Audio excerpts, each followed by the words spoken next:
Dude, why is there only 2 settings on this light? Like, really fucking bright or really fucking dark? Alright, let me get my mic far enough away so it doesn't... How does this work? Hold on. See, that turns the levels down way low. But if I turn it up to here, it seems like this is a perfect right. This seems good. Alright, today, boys and girls, we're going to be doing some fun stuff. We're going to be going a little wackadoodle on the beat, bro. We're going to be going real crazy. Hold on.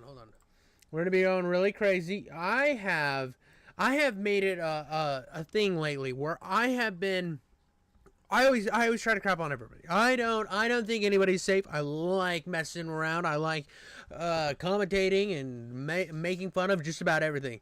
But there's one thing that I don't like, and it's propagandist. Everything's propagandist, bro. Even the B movie. The B movie is propaganda. Everything's propaganda. But here's the thing.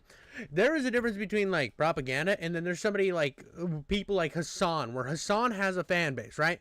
Hasan has this fan base, which I don't think makes any sense, because if I were listening to a news guy, right? If I was listening to somebody commentate on the days in, days out of what's going on with the world, I'm not gonna listen to a guy who plain out comes and says, I am a propagandist.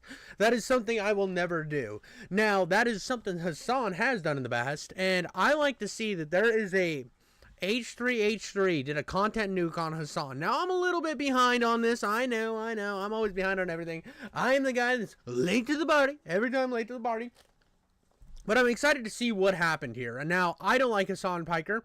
I've never liked Hasan Piker. I find him one of the most disingenuous, disgusting people on the platform.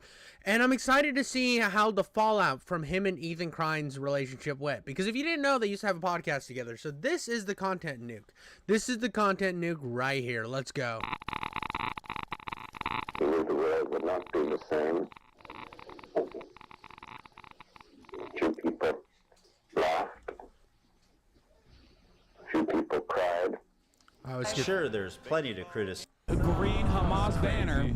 Happy birthday to... We are going to skip around a little bit in this because a lot of this fluff shit, I'm going to just move right past. I'm going to move right past it. I feel like a lot of people are just covering this straight up. I am not afraid to just jump right into things. I'm cooked. Happy birthday from Twitch, Hasan. In Texas, someone should buy... Oh yeah, and I got a tattoo also, so I'm cool like that now. Left or right, I always thought that, despite our differences, there was one thing we could all agree on. And what was that? That we love America. Damn straight, man! We love ourselves America! I can't say long, only said hi. I love you, Light Chomps. Thanks for stopping by. Loving myself America! That's probably why he's leaving. Light Chomps is British, bro. He doesn't understand. Love America! Everything she stands for.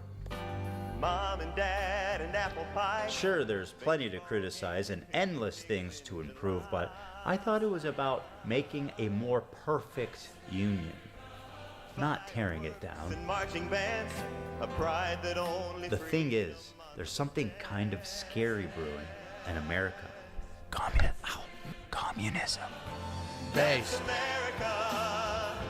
That's America. I don't hate the idea of like people who can be successful.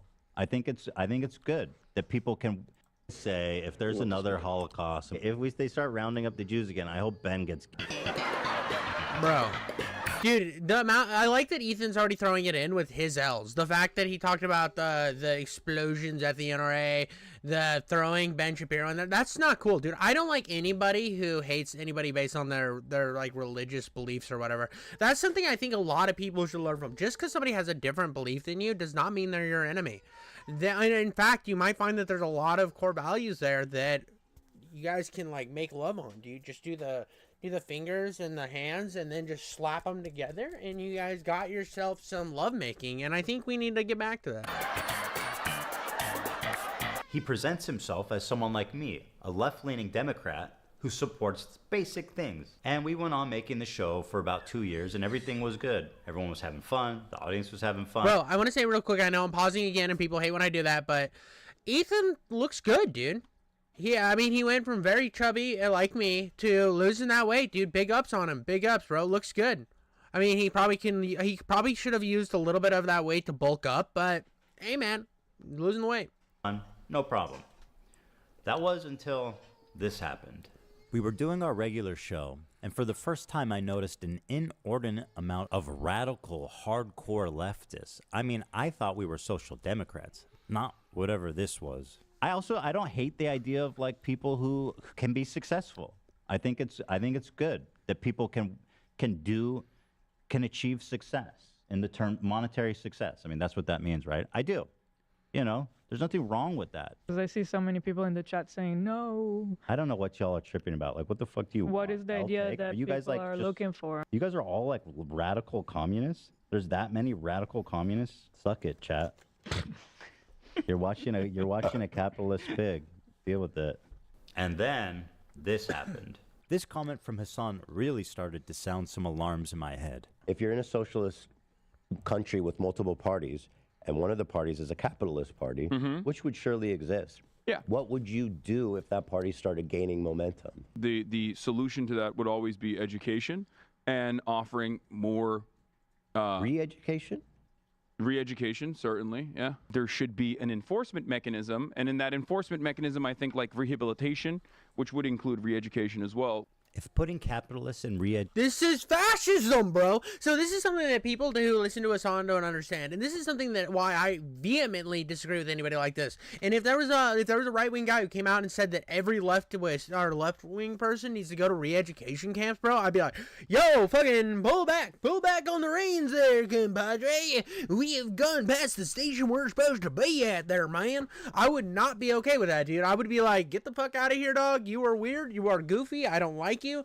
It's just, that's fascism, dude. That's being fascist. It's like, oh, you don't agree with me? Well, send them to the gulags, baby. They'll learn or die. Who cares? They disagreed with me anyway. That's disgusting. Education camps isn't disturbing enough.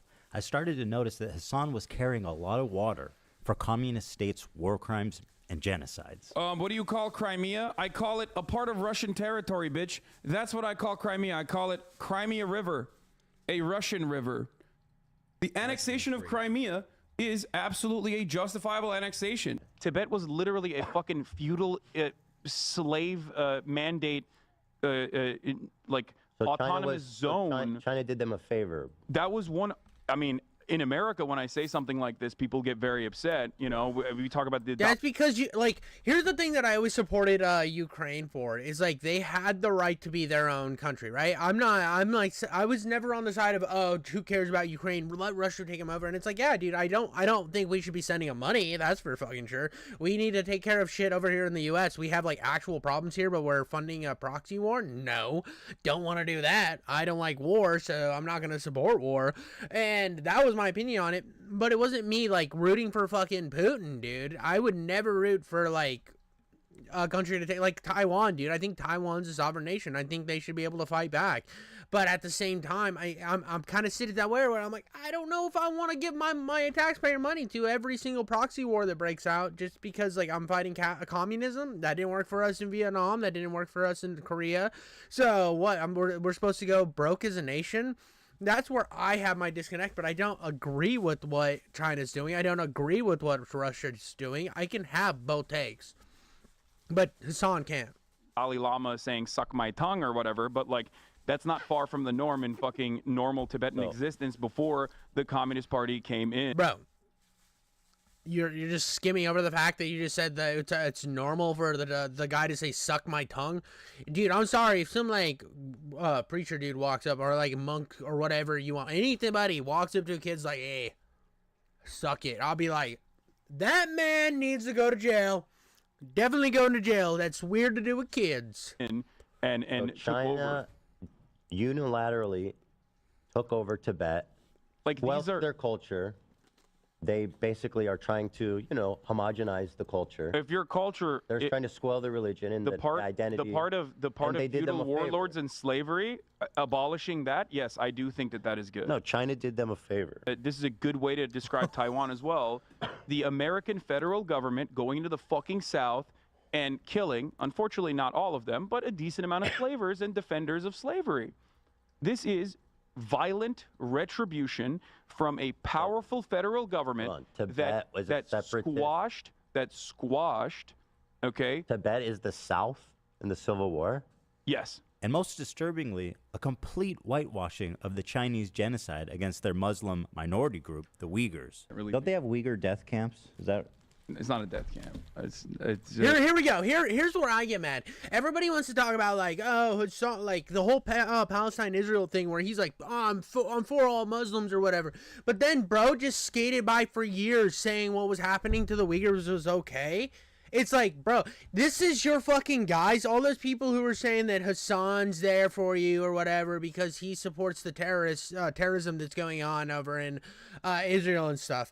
This is your guy. This is your pro-Muslim guy when he was just fine when a genocide was happening over with the Uyghur camps. He was cool with it. No, he calls other people pro-genocide. Bro was literally pro-genocide, dog. Mr. I'm there for the Muslims didn't give a fuck when Muslims were getting murdered.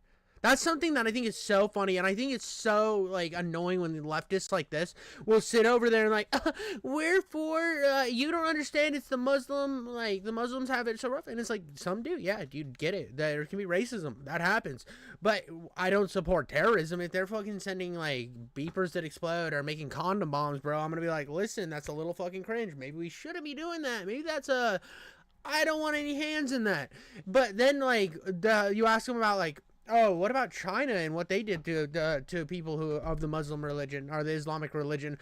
Who cares about them, dude? Kill them. I don't care. They're against communism, dude. We need to support communism always. Always support communism, even if they're doing a genocide. This right here is enough to show you that he is willing to grift on whatever the popular sentiment is. They were re-education camps, and they are no longer in operation. Is that according true? to the Associated Press? Okay. I saw this Yeah, crazy documentary, and I don't know. I don't know the surrounding narrative or anything about it. And this is where fucking Ethan really took an L to having this podcast in general. Is because he didn't know enough behind this. This is why when he tried to have like a debate with Steven Crowder, right? He tried to like have a whole Steven Crowder like debate thing, and he ended up subbing somebody else in because he didn't know what he was talking about. This is another point where this whole podcast was just him looking like a dumbass while Hasan was doing his propaganda thing. But it was about there was doctors in the area. They would be able to procure organs. No, or, that's no. I'm telling you, they were in China with. Dog, that one is like Shen Yun, They're like, we Falun could Gong. get you an organ. From a Uyghur. Yeah, dude. See, they. This is how gross it was, dude. This is how gross it was. I remember when this shit was going down, and I just like, I remember thinking like, that's messed up to take somebody whose religion you might not agree with as a country, and you're like, oh yeah, these are lesser people. We'll just divvy out their organs, bro. You get an organ, you get an organ. They're like, where do these come from? It doesn't matter. It was just some Uyghurs, bro. Well, what are Uyghurs? They're just Asian Muslims. Just we use them for spare parts over here, dude. There are spare part machine, dude. Why? Do you actually want to care about them as people? Yes, dude. You should care about people. Like, wow, dude. And he's just laughing. He's laughing. He's like, it's bullshit, dude. But yeah, dude, I need a new lung. But why is that? Is that really that crazy? The Associated Press quietly fucking wrote an article that didn't get a lot of coverage in mainstream media about how, like, okay, well, all the concentration camps have been closed now. Like, all the re-education camps are closed now in fucking Xinjiang, and it's like very different vibes in Xinjiang. And yeah, dude, we got good vibes over in Xinjiang now, man, bro. They're chilling, bro. They're watching like cool shit, like Attack on Titan, bro. They're watching some like cool. They're cool now, dude. I have them over for lunch all the time. We eat cheeseburgers and stuff. No bacon because they decided to be cool with them. They're no longer re-educating them, bro, and using them for spare parts. I swear, dude, I'm a journalist. I'm a fucking journalist, dude, and you don't understand how like my journalistic powers came to be. Now, it's the tourism hour. Let's see what the Associated Press actually had to say about this. These are all AP articles from the last 2 years. UK independent body reports China committed genocide in Xinjiang. China sanctioned a U.S. research firm and 2 individuals over a report about the human rights violations in Xinjiang. It's the tourism hour. To China's fury, UN accuses Beijing of Uyghur rights abuses. Tourism hour. Uyghur County in China has the highest prison rate in the world. 1 in 25 people is in a Chinese prison. It's the tourism hour. 48 Uyghurs detained in Thailand for almost 11 years are on hunger strike to protest their imminent deportation to China, where they face imprisonment or execution. Not only does this AP article seem not to exist, reading the AP proved exactly the opposite. Hasan has happily eaten up the Chinese propaganda on this and has regurgitated it to his mainstream audience. Why And is this is so gross to me. This is so gross, dude. And you know what's even crazier to me? That it's just like lives is he's sitting over there just like, yeah, dude. It's cool, dude. What these guys are saying that it has any like what if they don't 100% agree with Palestine, they just hate Muslims, dude. You obviously hate Muslims, bro. This is all people need to see right here, right fucking in front of you with your own two little eyeballs. You're sitting over here. Hasan hates Muslims. Look at that. He literally was just hiding. He was hiding an entire genocide, pretending it wasn't happened because he's like pro-China. When in reality, he then grifts over to be pro-Muslim when it suits him best, when he can use it as identity politics.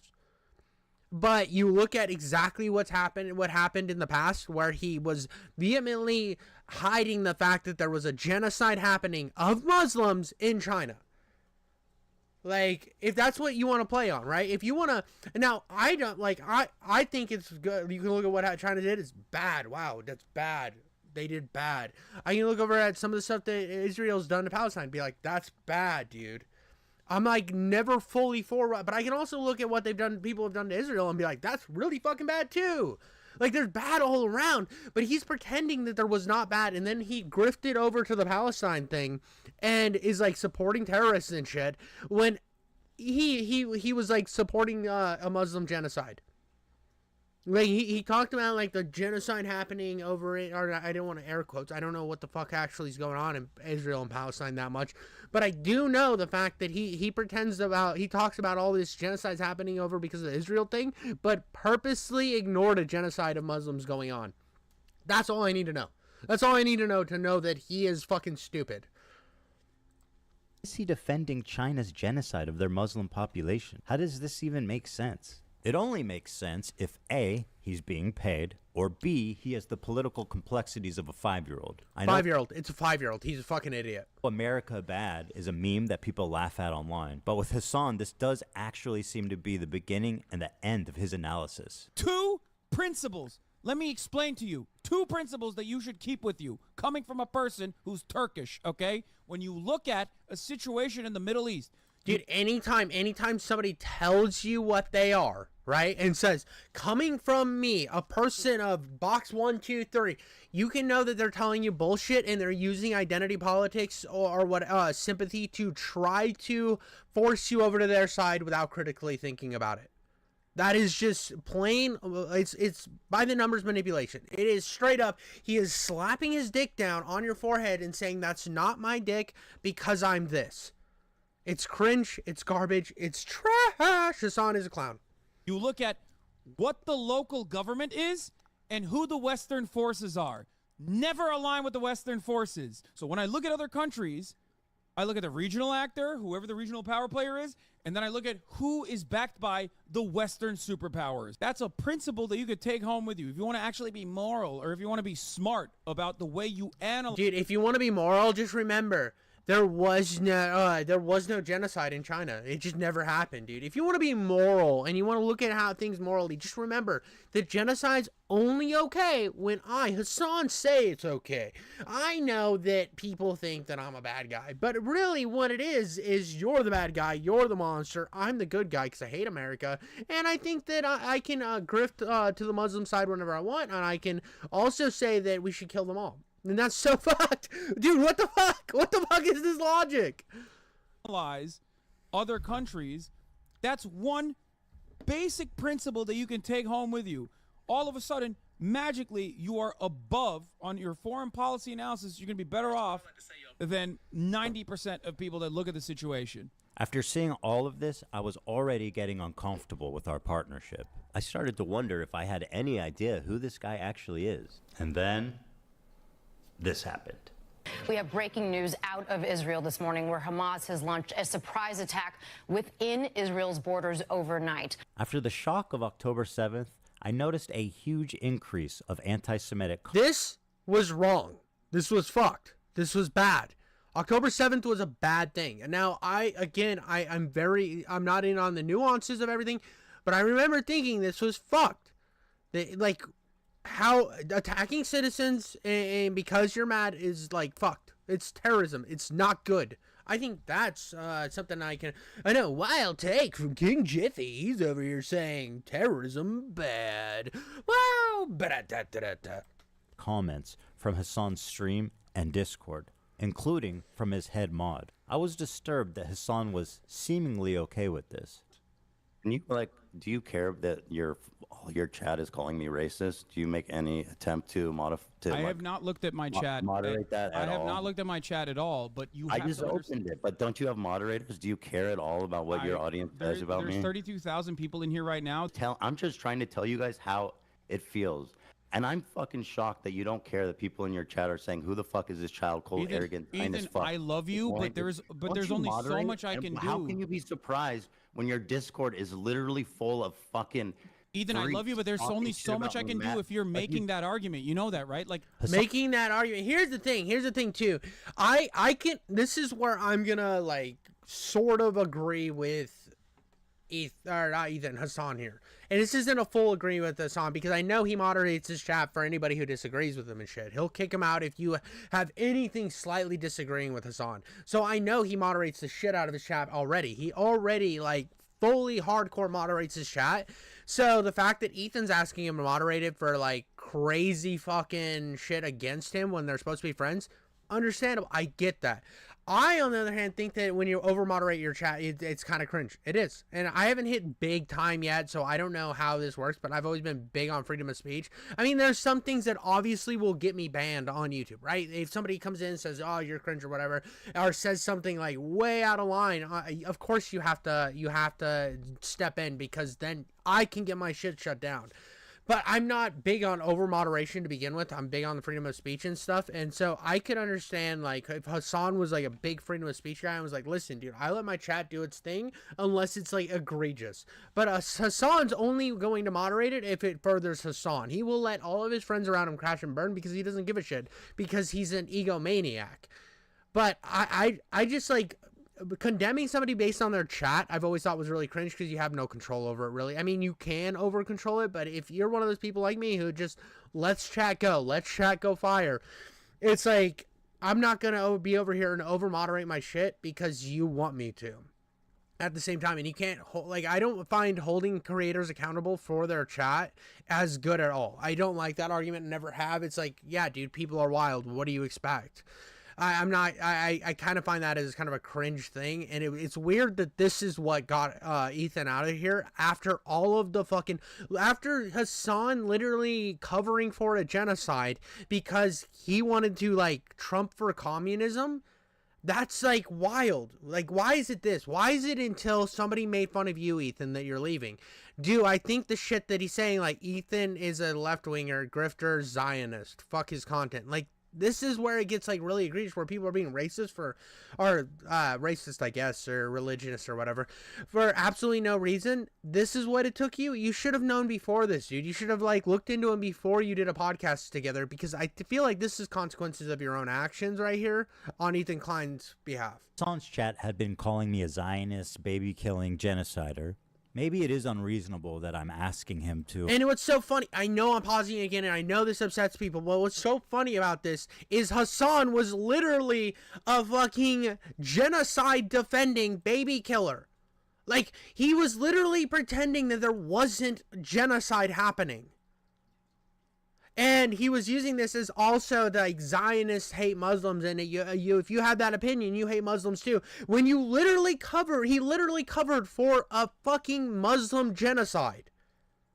That's where I'm getting with the hypocrisy. That's what I think a lot of people are missing on this issue, and I wasn't going to cover this until I saw that there was this disconnect. I saw some people making Hasan things, and I was like, why isn't anybody making the connection that he was fully okay with a Muslim genocide until it was politically expedient for him. Once he learned that he could grift over to Muslims and then get on this whole Israel-Palestine thing and hate on Jewish people, he was like, oh, dude, let's go. The Jews suck. But the Chinese were awesome when they were killing Muslims.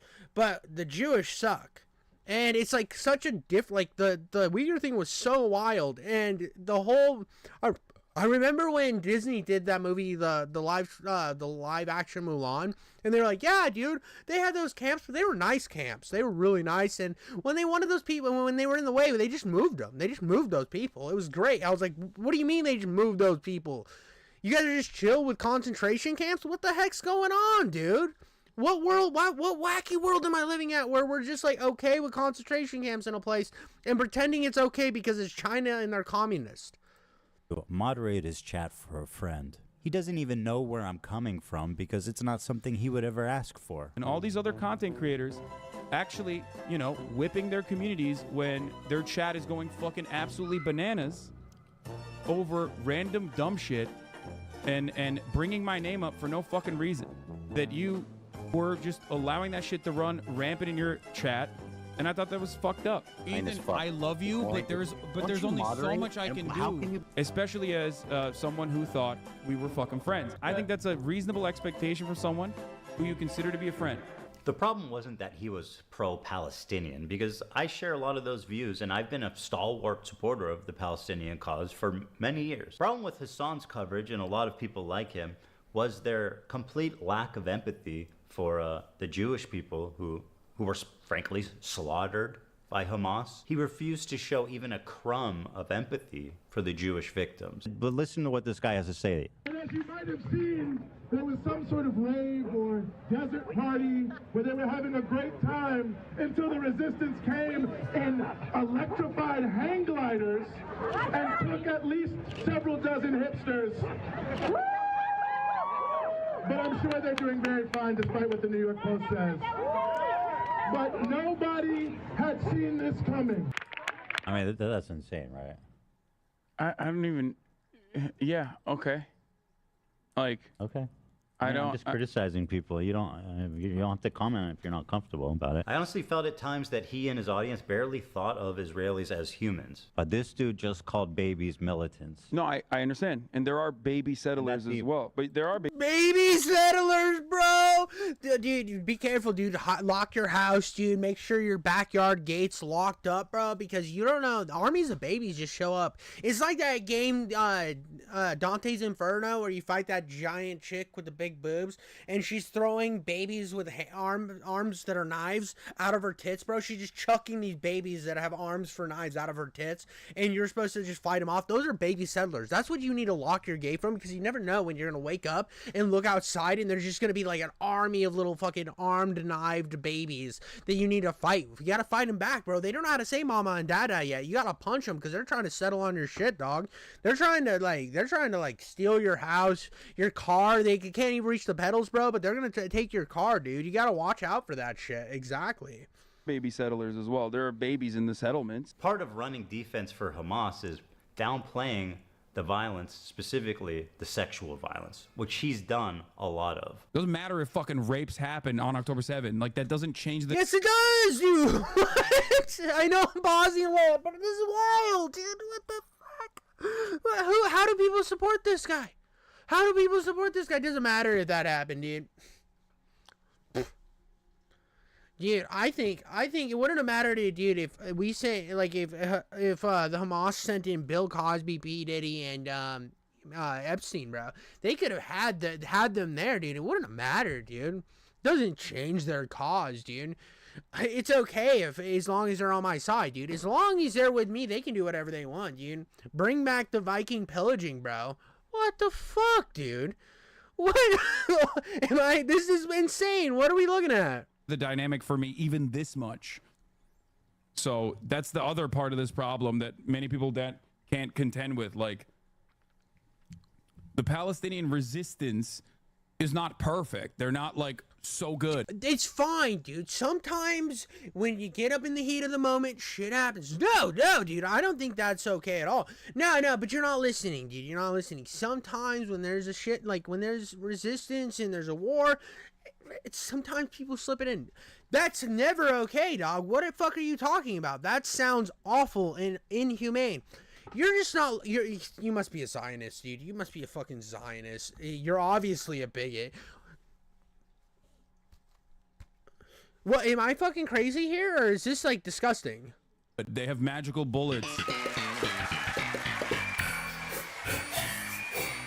Palestinian resistance is get Netanyahu out of power. Okay. So you're saying Israel in 85%. response?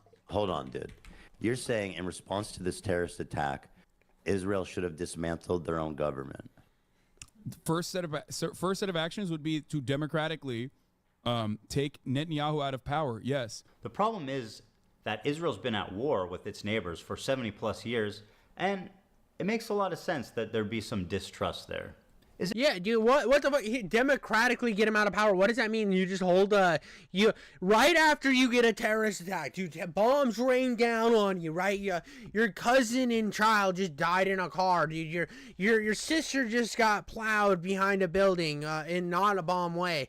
All of a sudden you're like, I think we should hold an election, dude. I think that's the right course of action. We should hold an election right now. I know we just had a terrorist attack. I get it. It's bad. But we should hold an election right now and just get this guy out of power and get somebody else in. Dude, I'm not going to lie. If somebody, like, blew up my front yard, dude, I would not be like, we should get that guy out of power and then do whatever Hasan thinks.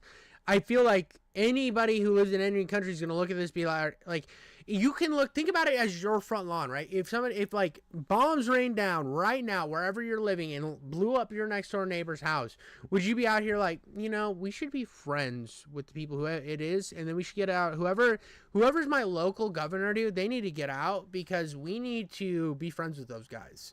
And he doesn't want to be friends. He wants to just fucking fight them, and I don't think fighting the right. No, dude, you're gonna be pissed. You're gonna want retaliation. It was the same thing that happened in the U.S. after 9/11. Now, was that the right response to go after a bunch of countries that had nothing to do with anything just because you wanted oil? No, not at all. But at the same time, dude, there was like a patriotism that rose up during that time period. Dude, everybody wanted fucking blood because some terrorists bombed our front door. So you think that there's not going to be that same reaction over in Israel? Of course they're going to be mad. I mean, it makes sense, and I get that, like, the Palestinians have had to deal with a lot of bullshit, right? Especially from the Israeli government, but at the same time, you can't just expect them to be like, yeah, that was your bad, bro, but we'll just do whatever you want. We'll do whatever you want. We'll kick our guy out. We'll hold an election, and we'll just give you everything you want because bombing us was the sane thing to do. Is it really insane to think that Jews, as an ethnic minority in Israel, would not be safe? After all, Israel is a country of refugees. If the Jews didn't come from Europe after the Holocaust, they came from the surrounding Arab countries that expelled them in massive amounts following the 1948 war. In fact, there was more Jews displaced than Palestinians during the Nakba. 1 million Jews. All of these surrounding Arab countries had vibrant Jewish communities in huge number, hundreds of thousands. Now, if you look at them, you're looking at close to, if not literally, 0 Jews left in these countries. Just to give you an idea, here's a visual representation of the Jewish refugees after 1948. Morocco had 265... Yeah, dude, all the Muslim countries basically said, get the fuck out of my country. We do not like you. Go there. There's a place for you now. Go there. And then when they went to that place, they were like, okay, we don't believe in your existence, so we need you to just fucking leave. And it's like, where are they? Especially now after so many people have been born in Israel, right? Could you imagine growing up your whole life somewhere and then all of a sudden the surrounding areas are like, yeah, get the fuck out. We don't like you, dude. Like, I can understand the sentiment of, like, why I'd feel bad for Israel. And I can understand the sentiment why I'd feel bad for Palestine. This is why I don't want, like, I want them to figure their own shit out and I don't want to get involved. is because I can understand both sides of the argument, and I don't want to villainize either one, because that's where you get the most toxic, that's where you get the shit where it's like, oh, well, we're going to hate all Muslims for some fucking reason. Oh, we're going to hate all Jews for some fucking reason. That's how you get people like Hasan out there that make it so everyone is starting to get really fucking anti-Semitic all of a sudden. And then there's probably people on the other side, like probably Nick Fuentes or some shit. No, Nick Fuentes hates the Jews too. I don't know. There's probably somebody out there that just hates Muslims too, and their audience is now very anti-Muslim. And it's like, you do realize these are just people at the end of the day. Like, the normal people are just people, and I don't see villainizing them. 5,000 Jews. Now it has 2,000. Algeria had 140,000.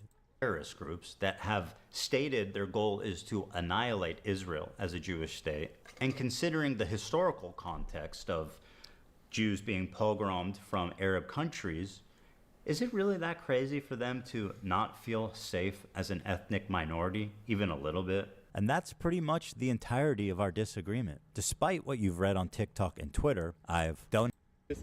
This guy's hilarious, dude. Hold on. This is hilarious. So during the whole Hasan thing, and I know he's probably gonna cover it, but anytime if you walk up on a creator like this and do shit like this, you are a fucking loser. You got nothing else going on in your life, dude. You're a clown. If you walk up on somebody who's like mildly famous just to get a fucking gotcha moment, that's cringe. Like, this is what Hasan's fans were doing to him, bro. Oh, damn, that's crazy. Mandatory service. That's sad. That's terrorism, bro. She was born there. That's sad. Feel bad for you guys. Ethan Klein, bro, you're ugly as fuck, bro. You're ugly as shit. You look like a rapist, bro. Look in the fucking... You look like a fucking rapist, Ethan. Feel bad for you guys. Ethan Klein, bro, you're ugly as fuck, bro. You're ugly as shit. You look like a rapist, bro. I'm tired of all these coward Americans in the South trying to act like they're so tough. Oh, I'm American. Oh, you don't even run your own country. You don't run your own country, bro. You don't run your own country. A foreign country named Israel runs your country. Oh my God, bro, I love you, Hasan. Can I give you a hug, bro? I'm so sweaty, bro. I love you, bro. I'm so sweaty. I love you, bro. I have to interview you. You're my hero, bro. I love you, bro. You're the coolest guy in the world, bro. Hold on, I think I look. Yeah, see, this is cringe. And what I want to say to anybody who's watching this who might be a Hasan fan and you just want to get at me and get really mad, you got to remember, like, if you're a Hasan fan because you feel like he's speaking to the Muslim plight or whatever, remember, this fucking guy right here, dude, right here, this fucking guy, Hasan, supported a genocide of Muslims in China. Remember, this guy was willing at all times to say there is no genocide going on. It is cool, dude. It's China, so it's okay, dude. Those Muslims are okay to kill. Remember, Hasan fucking said that, and you got a bunch of people in the Muslim people out here who think that Hasan's on their side. Just remember, this dude's just doing whatever is politically expedient for his fucking life. Okay, 3, 2, 1. Hold on, I think I look gay in that one. Okay. It's the funny thing about me. I don't like terrorism, and I don't like terrorists. If they're Jews, Christians, Muslims, they're all bad. What is terrorism? It's intentionally targeting civilian population for political goals. I don't like it. None of it. And over time, I started to learn that my co-host, he really likes terrorists. They do musicals. They're very musical people. I know. Are you being serious? Dog, what do you look? You think I made this? This isn't music. I know they're singing, but I'm seeing just guns and shit. This isn't a music video, Hasan. Taking over these ships, they started targeting the ships. People on this helicopter right now? Yes. They're streaming this? Yeah. They're flexing. What? They're not flexing, bro. They're literally terrorists. They're fucking bad people. It's like, oh, dude, yeah, these guys are just taking over. What does that have to do with Israel? Nothing, dude. Actually, this is just a ship going to a completely different place that they just kidnapped everybody because they can. Well, no. But it still hurts Israel because of economics. Well, how do you know that? Oh, I'm making it up. It's trust me, bro. Everything I say is trust me, bro. What the fuck? And they're coming in hot with guns. Yeah, but you have to understand, this is a deterrent. We think the Houthis, Ansar Allah, is doing what Luffy would do. You should tell him that. Hezbollah is a paramilitary organization. Do we like them or no? Dude, don't ever go to... here's something that pissed me off about this guy. He's like, do we like them or not? This is why Hasan has way too much power over on Twitch. It's like people who literally are just trying to, like, get their content game up. They're trying to collab with people, trying to rise, right? It could be appealing to go and fucking hang out with somebody like Hasan, but you need to know who the fuck this guy is before you go hang out with these people, right? Like, a little bit. You have to, like, do a little research behind them. And if somebody says, like, oh, they're a paramilitary group, I'm gonna be like, yeah, dude, I don't know. I can't support them until I do a little research. I have no idea. I have to do research. That would be my answer. But this guy's like, do we like them or no? Just waiting for Hasan to think for him? That's such a clown move, dude. I'm sorry. I'm sorry. Like, a lot of people were, like, feeling bad for the guy who asked this question. I don't feel bad at all. Like, you should have fucking, you got yourself in literally, like, one of the worst situations ever, and you brought it upon yourself, and then you said things like, should I like them or no? Like, you're a little fucking bitch, bro. You came in with some, like, bitch-made energy, like, oh, do we like them? Is it okay, Daddy Hasan? Do we like them? Fucking gross, dude. I don't have an issue with them, let's just say. But they are a terrorist organization. Like, they're designated. They are designated by the American state as a terrorist organization. I do not like them then. Bro, now I don't like them. I don't like them until he said they were a terrorist organization. But before, I was going to do whatever Daddy Hasan said. But then I realized Hasan might be fucking crazy, which you should have known going into it if you would have watched anything about Hasan other than just glazing his dick. Well, he is regarded as a pretty brilliant a person in terms of, like, everything that he's done. Then I saw clips like this where Hasan is explaining how he's hiding his power level to funnel in normies into radicalization. I think that in the short term, in order to combat against that, you have to advocate for a much lighter form of propaganda. You want America, in the way that I feel about it, and if you want America to get out of the way for places with more revolutionary potential to do what they would normally do, I think that, you know, one thing you have to do is advocate for a lighter form while simultaneously still doing agitated propaganda that goes. Dude, this is something I think everybody should know. Just like, you should not ever, if you ever find yourself in a situation where you're listening to somebody and you're a fan of somebody, but they say that, hey, dude, I do what I do is I, like, bring people in by, like, pretending I'm a part of, like, the more slight left, right? Now I'm just one of I'm just culturally and economically left wing. I'm not that. I'm just a social democrat. Anybody who's, like, pretending something, but then later down the line you're hearing them say about how they're lying about that and they're just trying to get people radicalized and shit, and they're willing to use whatever propaganda necessary to do it, realize you're listening to somebody who's willing to lie to you over nothing. They're willing to lie to you to further their viewpoints, which is so fucking gross. That's disgusting. I feel propaganda on any side is disgusting. And people talk about a lot. They talk a lot about the right wing, like, the right-wing pipeline or whatever. There's a right-wing pipeline, but there's a left-wing pipeline too. Anytime you find yourself listening to somebody a little crazier than you did before, you're going down a pipeline. Now, I mean, everybody has this happen. They start listening to right-wing or left-wing correspondents, somebody in the middle. They got their, like, drama, and they're listening, like, Keemstar or fucking Bo Blacks or some shit. All of a sudden they're fucking they're listening to fucking Nick Fuentes or Hasan, and they're fucking radicalized.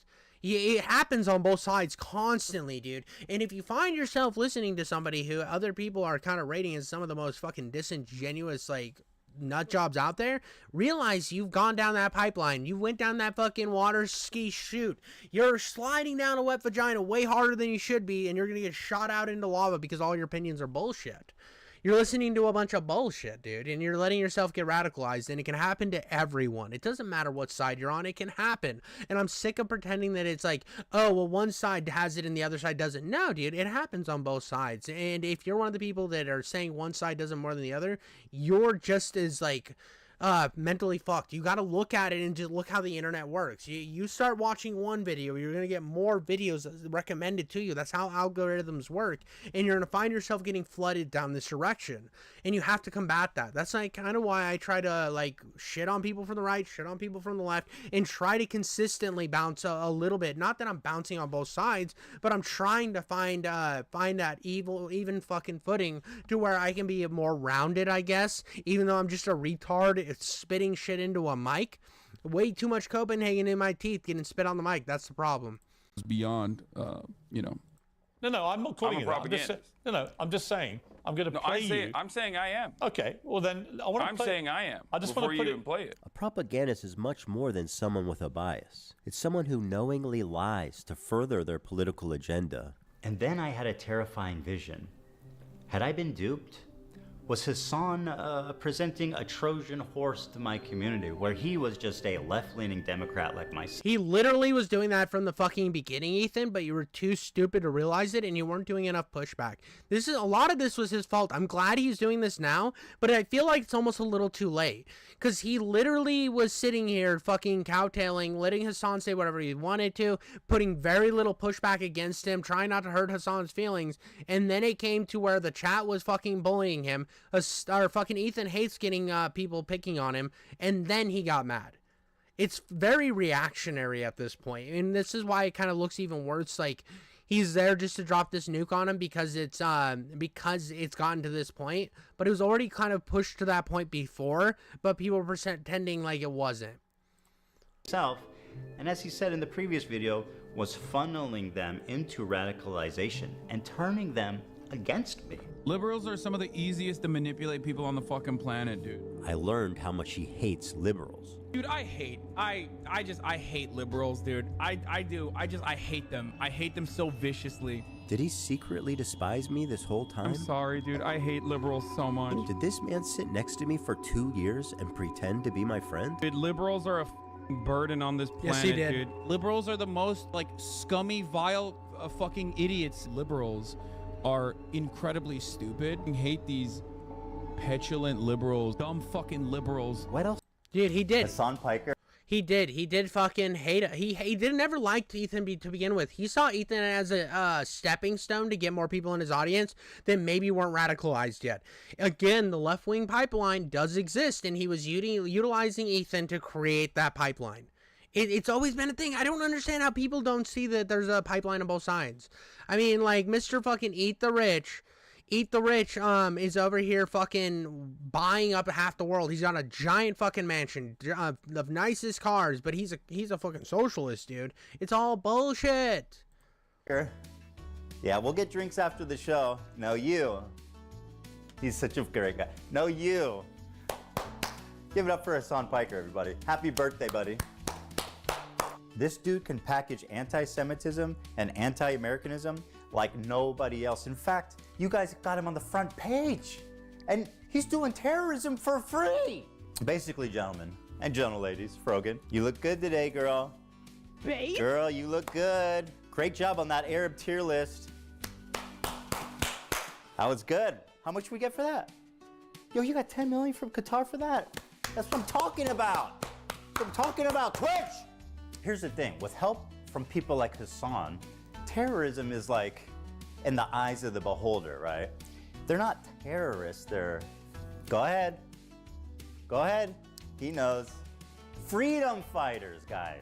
We are fighting for free. Dude, thank you. As an independent who leans left a bit, I hate Hasan. Dude, everybody should hate Hasan. Hasan's the worst, bro. What about... And, like, the idea that Twitch is just sitting behind and just, like, pretending that Hasan's not a fucking monster, dude. It's so bad, dude. It's so bad that he can just get away with this. And they're, like, throwing him birthday parties. They're like, doing fucking Arab to Jewish tier lists. And they're just getting away with it. When they'll ban anybody. Like, if I was on Twitch right now just talking shit like I am, I'd get banned for absolutely nothing. But Hasan can be out there just like, let's kill out everybody. Organization. Yeah, the Islamic fundamentalists. Death to America. Curse upon the Jews. That's right. That's the Jolly Roger of this man here. None other than Monkey D. Luffy. So let's get out there, guys. And let's make 2025 our biggest year, guys. Come on, guys.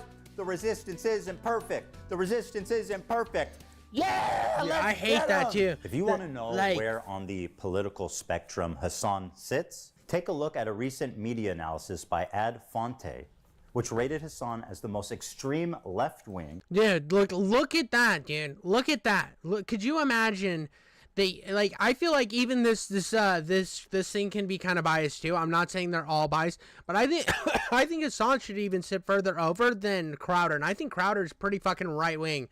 It's like, and you missed the part earlier where a very big point of this that I think everybody's missing is the fact that Hasan was cool with the fact that you were going to just kill all the Muslims over in China, dude. All the Uyghurs deserve to die because I'm pro-communist. But then soon as he sees that the Palestine-Israel thing happens, he's like, oh, you're just mad because they're Muslim. It's like, bro, you were literally okay with the Muslim genocide. You were completely cool with it. Untrustworthy media source on the internet. And to give you an idea, he is opposite of InfoWars.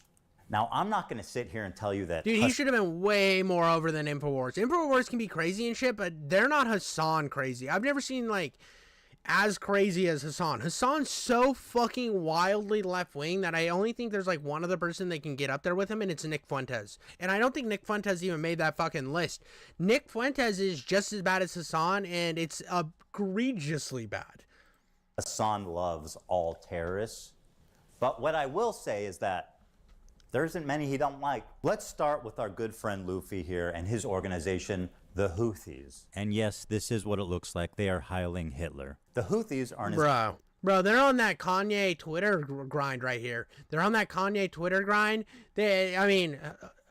Dude, I'm betting money Hasan right now is talking shit about Kanye West, and he probably made a big video about, like, Elon Musk, when Elon Musk is just being fucking autistic as shit and weird. Like, come on, dude. If you actually thought Elon was hiling, you're fucking stupid. I'm sorry, it was like a cringe moment. Like, that one was done. But, like, this is straight up. I know Hasan's talking shit about the Elon thing when he's supporting people who are literally hiling every Tuesday after breakfast. They're like, oh, dude, breakfast was great. Let's just throw one up in the sky real quick. Let's kill all the Jews. Not cool, dude. Not cool. I do not like that. Islamic military group. They're known for their cruel measures, forcibly recruiting child soldiers, shelling civilian areas, and blocking food from entering already famine-ruined parts of Yemen. They've also set up landmines in agricultural spots, making the fields virtually worthless. Women have virtually no rights, and homosexuality, of course, is punishable by death. That lines up with leftist values. Now, just how little rights do women in the Houthis' Yemen have? Well, according to this, there's been 1,181 violations committed by Houthi rebels against women. Yeah, they're a terrorist organization. But I want to get to something right here. We're going to skip over to a section right here. I want to talk about how Hasan just fucking dips on this dude. And I think this dude bears just as much responsibility for being here and being a clown as much as he did, because he should have looked into what Hasan was and what type of rhetoric Hasan was doing before getting himself in this situation. But this dude right here saw dollar signs. He saw his subscriber base going up. He saw everything going way better, and he was like, dude, I could support terrorism, dude. I'm cool with it as long as you're cool with it, Hasan. I'm gonna play this right now. Okay, just so you know, these fucking musically gifted individuals. Yeah. Okay, I'm sorry, I need the money, guys. I'm gonna grab my food.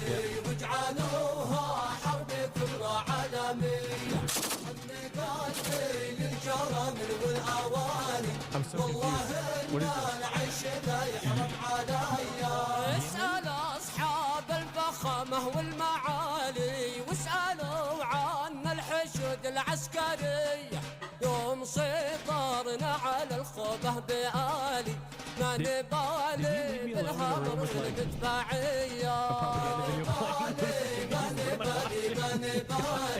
That's right, my friend. Hasan just played straight up terrorist propaganda. Dude, terrorist fucking propaganda right in front of him. Just fucking right in front of him like it was nothing, dude. And look at this guy's uncomfort, bro.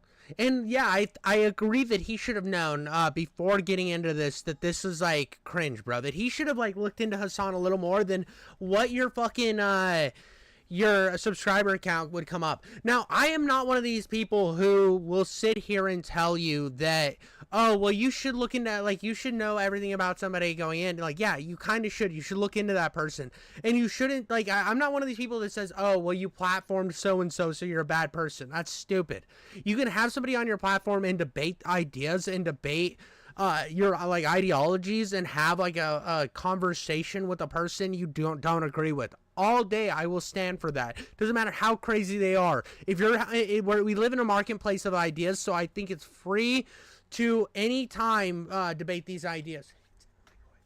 And it's like one of these ideas that people think that because of the fact, oh, my camera's not on, because of the fact that it's like, I hate this idea that you can't platform somebody, but you shouldn't just go onto somebody's platform and then suck their fucking dick to the base, bro. You shouldn't be gulping people's dick down like he was doing and expecting it not to be insane.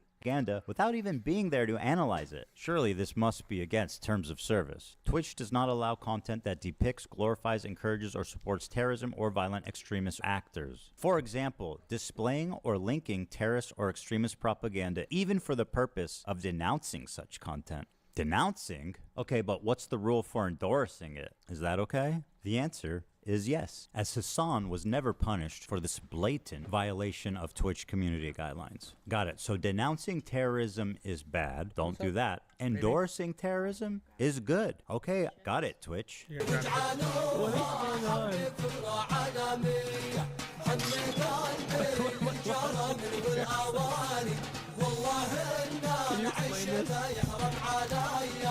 This is a 3-minute video of.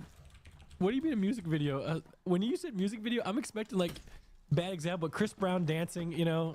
No. They do like they do musicals. They're such a musical people, bro. No. You don't understand. They might be talking about like killing the Jews and stuff, but it's okay, bro, because they're musical. They're singing while they're doing it. They're like, oh, kill the Jews, kill the Jews. You know, I'm sitting over here like, that's wild, bro. Maybe don't play that. And it's like, no, but it's a song, so it's okay.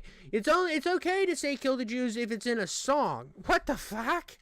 Well, we're just showing propaganda, just fucking like, what? No, dude. I mean, if Israel had a song that said kill the Muslims, bro, I'd be like, don't show that shit on stream. Now, I don't know in that song if they say kill the Jews or whatever, but I do know they stand for like destroying all of the Jews. That's their goal, bro.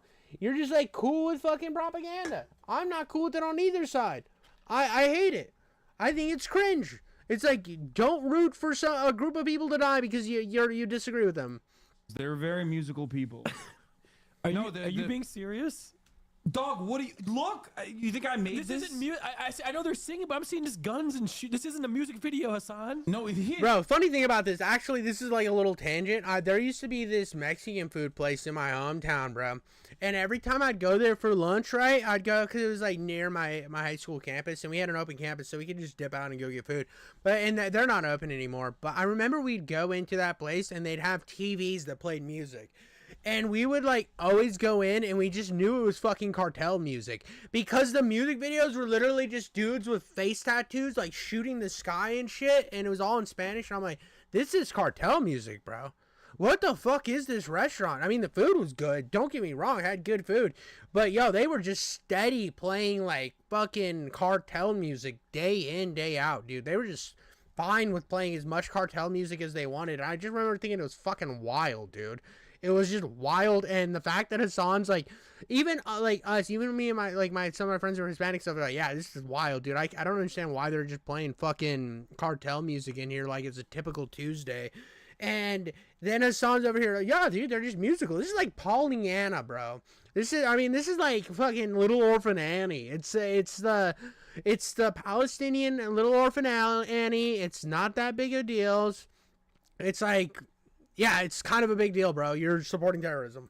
They do musicals about like their fucking like their cartels will pay rappers to write songs about them. Kind of lame. Yeah, dude, it is kind of cringe. The only cartel guy that was a cool scene, I can't remember his name, bro, but he was that guy that got killed. He read the note that he was gonna die on stage, and then he got killed. And he was like friends with Tupac, and I think he was also friends with Snoop Dogg.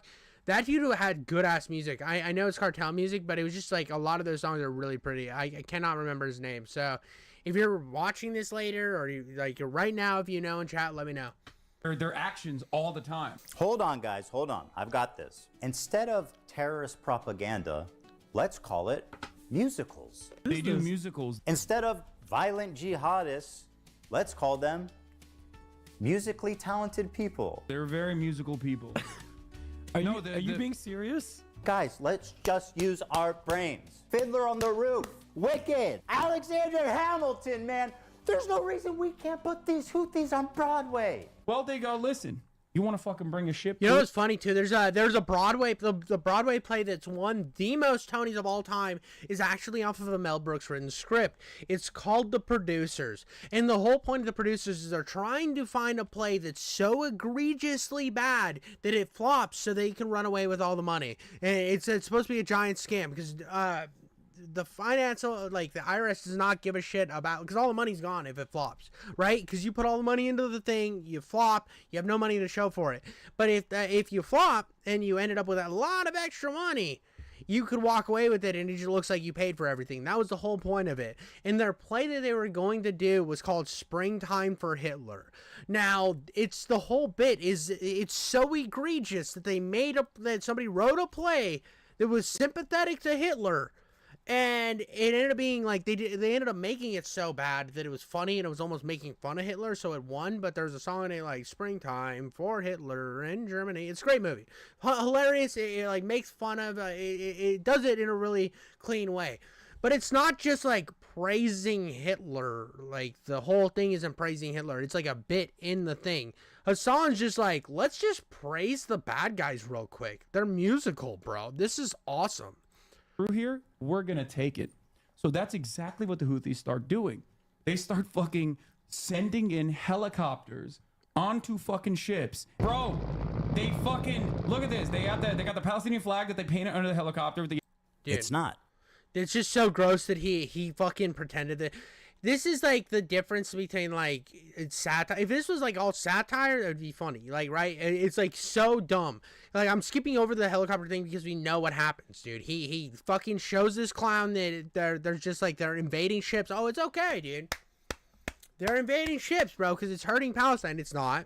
The ship's registered. It's just it's so being bad. chartered by a Japanese company, and the boat's owners are registered in the Isle of Man. I'd like to remind everybody that the crew that's kidnapped in this video has been missing for over a year now, with zero updates on their health, whereabouts, or anything. That lines up with leftist values. Hasan's third claim is that this attack happened in their territorial waters, which is also a lie. It happened in international waters. Hasan is lying for the Houthis like he's being paid. And honestly, at this point, is he? I'm a propagandist. Well, no. For the record. I'm not calling I'm a you that. I'm just propagandist. This is like a hostile. They're streaming this? Yeah. They're flexing. What? Dude, they're flexing. They're just doing a terrorism, bro. And they're flexing, dude. They're just fucking, it's not that big of a deal. It's just a terrorism, bro. It's just fucking piracy. They had nothing to do with the Israel-Palestine conflict. It's just, but it's cool, dude, because they're based. They're like Luffy, for real, though.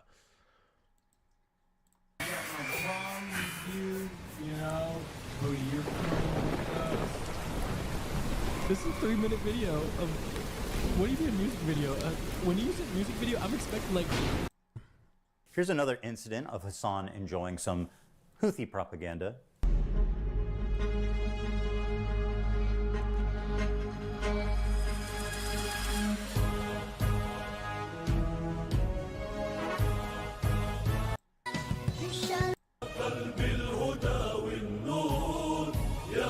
It's just so gross that he puts propaganda on screen and then just fucking eats while it plays, dude. He's just like, yeah, dude, so what that they're talking about killing everybody, bro? They're the good guys in my mind, bro. Let me just fucking shout out on some chow mein real quick. I'm gonna eat that pussy like shrimp fried rice and watch some propaganda.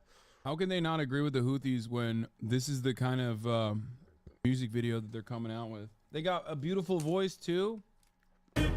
Yeah, Israel been real quiet since this drop, dude. The fucking mixtape. Oh, Hasan, my sweet, naive friend. You say that Jews don't sing and dance like that? Then what the fuck do you call this? Oh my god.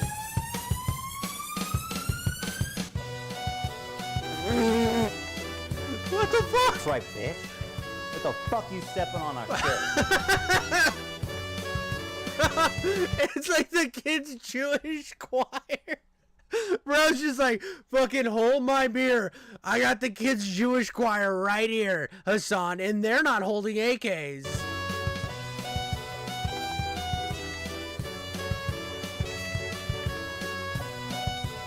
Yeah, Israel been real quiet since this drop, dude. The fucking mixtape.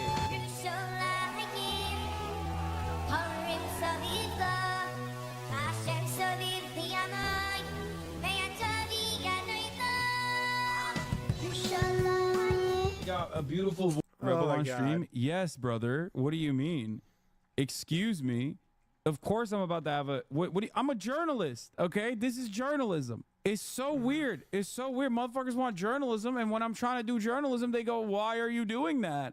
Bro, you are going to get banned. I think it would be ridiculous to do that. Hasan now has the opportunity to express his journalistic chops, to get his boots on the ground and show us just how good of a reporter he can be. I'm doing journalism, chat. Does he know what One Piece is? He's been watching it since he was a kid. Bro, how the fuck could he call himself a journalist, bro? I'm a journalist. I ask the hard-core hitting questions. So, dude, do you watch fucking One Piece, bro? What's your opinion on the last season of Attack on Titan? Me, personally, I didn't like it. You didn't like the last season of Attack? I mean, I liked the last season of Attack on Titan. If you liked the last season of Attack on Titan, I want you to know that I'm 100% behind you no matter what. Oh, dude, dude, One Piece, bro, One Piece. The fucking One Piece is real, dude. Let's go, dude. I'm cool with terrorism as long as they like One Piece, bro. Hey! Yeah. That's sick. Yes. Yes. We love you too, man. Big time. Yeah. I love you. I love you so much. We're big fans of the Yemeni music videos. You can tell them that. I want to ask him about the knife. The knives are sick. What's up with the knives? You know, the curved knives. If one of those knives comes out in front of you, it's not going back until it has blood on it. Oh, just like One Piece, bro. When Luffy pulls out his sword, dude, and kills people who he doesn't agree with, bro. That's so fucking One Piece talk, bro. Okay, my bad. Well, I mean, I think it's cool, though. It's cool, dude. Yeah, you show him that knife and then just gut him like a pig, bro? That's fucking Lenny McTitty, bro. That's so sick, dude. How the fuck? Oh, dude. Love you. Much love. That's so crazy. So they're just chilling with the captains? Like, I don't understand. The crews on these ships, and they like win them over with their charm, and they make them hate America. And They're so charming. They're like, oh, bro, they're like, you hate America too, right, bro? You fucking hate America. Oh, dude, we're just chilling, bro. We're just chilling. Sideways, upways, which way is the most intimidating? So you give me the answer I want you to give me. I want you to give me the right answer. So do I hold it above your head? Do you want me to? If you don't give me the answer I want, I'll put it in your mouth. Oh, we're just chilling though, just like friends, bro. No, dude, not. Dude. Let's go for it. That's so funny. I'm a journalist, okay? This is journalism. It's so weird. It's so, I mean, what? That's so great. They go, why are you doing that? What do you mean? I'm just chilling. We're just having we're just vibing. Yeah, we're just vibing. We're vibing big time. Hasan uncritically interviewed this kid for about an hour. It was the most brazen display of disgusting terrorist propaganda that I have maybe ever seen in Western media. I thought that guy refused to bow to the cartels, so he got killed. Could be wrong. I don't know, dude. I don't know. Yeah. What has happened to? Does he know what has happened to any of the crew? But I do know. I had a friend one time who had, did a presentation on the cartel, and he would talk about that if your family member got kidnapped from the cartel, you would pay the cartel to kill them so they'd stop torturing them. So it doesn't the cartel doesn't play games, dude. They don't fuck around. They are one of the most awful groups out there, dude. I mean, all fucking organized crime organizations are bad. King Jeffy Coates coming out with a wild take. All crime organizations are bad. Terrorism, bad. Cartels, bad. The mafia, bad. Yakuza, bad. Wow, dude, I'm coming in with the real ones. It was like I heard they. Hasan almost asked a good question, but it's actually leading to the most obscene part of this interview. He's saying he hasn't spent much time with Chinese people, but one of the captain was Chinese, and he did caught with them, and he danced some music with them, and he was vibing. So he likes him, yeah. So I mean, what? That's so crazy. So they're just chilling with the captains? Like, I don't understand. Ask yourself, why is he able to hang out with the captain and the crew of this pirated ship? Why would he even have access to that? Hasan knows why. Of course, he is a Houthi terrorist. Instead of challenging him and demanding more details about these kidnapped and missing people, he just runs defense for this guy, acting like he doesn't know why that would even happen. He's saying that they win over the crews on these ships, and they like win them over with their charm, and they make them hate America and the U.S. government. What Luffy would do. You should tell him that. You guys all remember Luffy's flag, right? Now, I'm only halfway through that show, so maybe I just haven't come to it yet. But I do not remember Luffy's flag looking like this. Predictably, there was some blowback after this interview. Yeah, no shit, dude. Every one of those captains that were fucking kidnapped were just sitting there at gunpoint, be like, we're gonna show you some of our music, bro. We're gonna dance. We're gonna dance. You better fucking dance. Bow, bow, bow, bow, bow. Dance, motherfucker. Dance. Bow, bow, bow, bow, bow. Israel, motherfucker, don't you speak it. That's basically what happened, dog. And Hasan's like, oh, bro, that's crazy, dude. That's so crazy. You held him at gunpoint and shit. That's fucking wild, dude. Oh, whoa, so crazy, dog.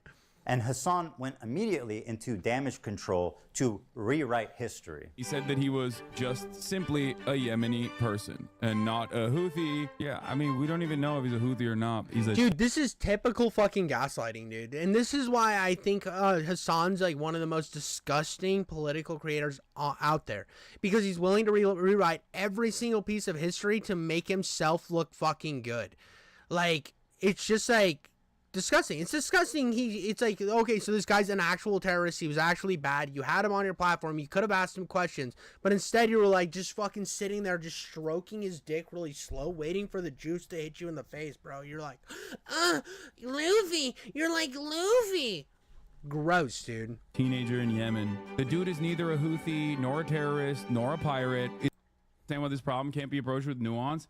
Because he is a teenager in Yemen, dude. Talk about the bigotry of low expectations. He's a kid in Yemen, dude. What do you expect? Of course he's going to want to put a pike through a Jew's asshole and through his mouth. That's just what kids in Yemen are like, man. And also, what do you mean? It's just a person on a pike. There's no Jewish person on a pike on that photo.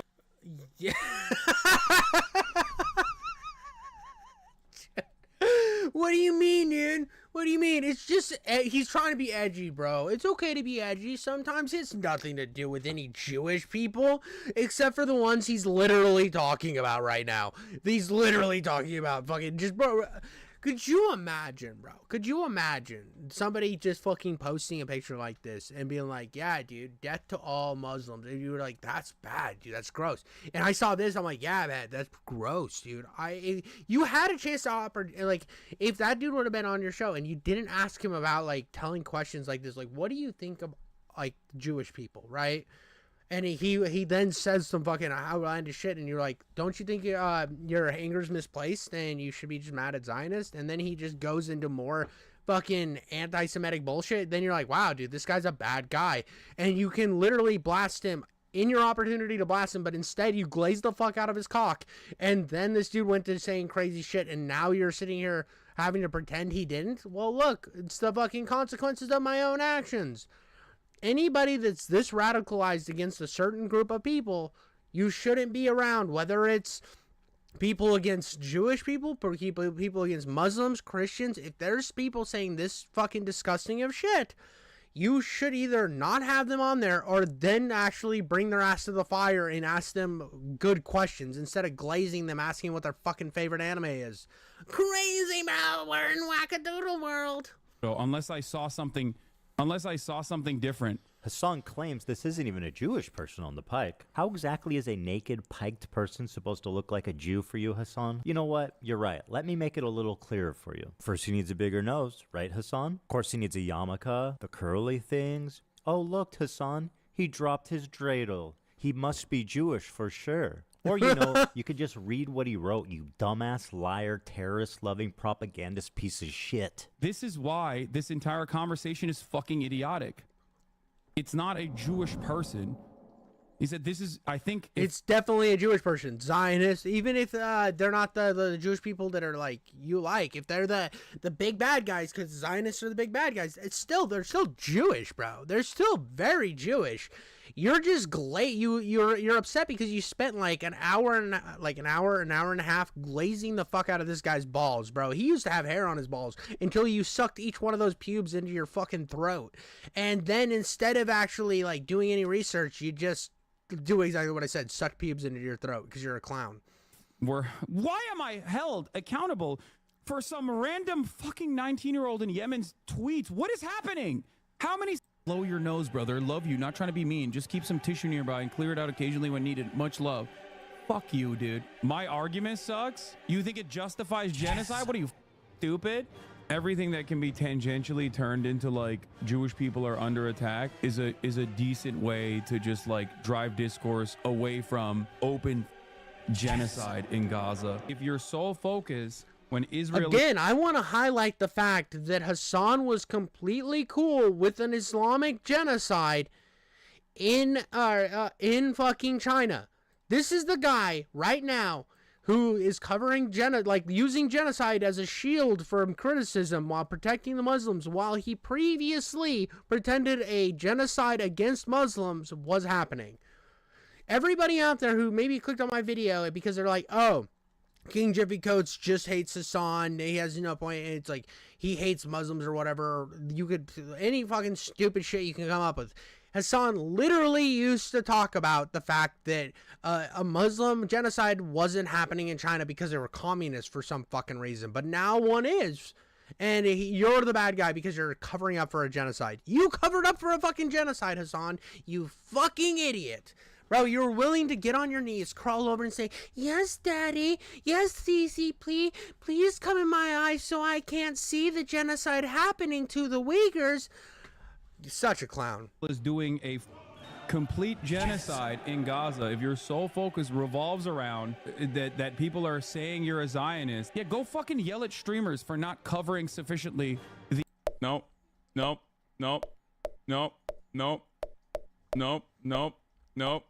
Got it. How can you claim to actually care about this genocide when you're willing to so cynically exploit it to sidestep any criticism? What a bigot. Before we move on, Hasan has one final taste of it. It's because he's a grifter, dude. All this shit is a grift. I don't understand how anybody could see him other than a grifter. He's just out there living his fucking best fucking life, buying all his shit, spending a ton of money, going to Disneyland. And then he comes out there, says exactly what he thinks his audience wants him to say because he opened up Reddit and Twitter and they were talking about this shit. And he's like, okay, dude, I know what side to sit on. Now is when I support the Muslims. But before, let them die. I don't care. That's Hasan for you. That's Hasan. Now, if you think a lot of my rhetoric so far has been bad, just remember, I'm just echoing what he said. Idiocy for us all to enjoy. Now, this kid is like, I think he was like 19 at the time when I talked to him. Which means that for most of his life, he has withstood genocide, right? Like he is a person whose only experience is like, it's literally like talking to fucking Anne Frank, basically, okay? Being able to talk to Anne Frank in real... The fucking pirate! The pirate! Kidnapping people and forcing them to chill. We're just chilling, bro. They dance with me, bro. Anytime I tell them to dance, they dance and they're crying the whole time for some reason. These captains are kind of pussies. Every time I'm like, dance for me, bitch, they start crying and talking about their family and shit. I don't get it. But that dude is Anne Frank. The chick that literally was hiding in fucking floorboards from the Nazis is Anne Frank. This is gross. What the fuck are we talking about here? The dude who's taking helicopters and pirating ships and doing all this awful shit, posting on his social media about like Jews getting piked to death. That dude's Anne fucking Frank. Gross. Time. To quote Anne Frank, I keep my ideals because in spite of everything, I still believe that people are really good at heart. Anne Frank continues to inspire generations of people because in the face of a genocide that eventually took her and her entire family's life, except for her dad, she refused to give in to hate, malice, and violence. And then there's this guy. This guy's the same as I. This is gross. This is fucking. I don't even have a fucking joke here, dude. That's gross. I'm sorry, dude. This is fucking disgusting. This is absolutely disgusting. Like, fucking Anne Frank wished for the like, look at this.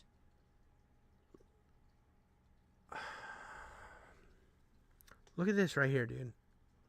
He just wants, like, them bombed off the fucking map. He's talking about Jews getting piked. Yeah, dude. Fucking Anne Frank, bro. It's really fucking Anne Frank, dude. They're basically the same, dog.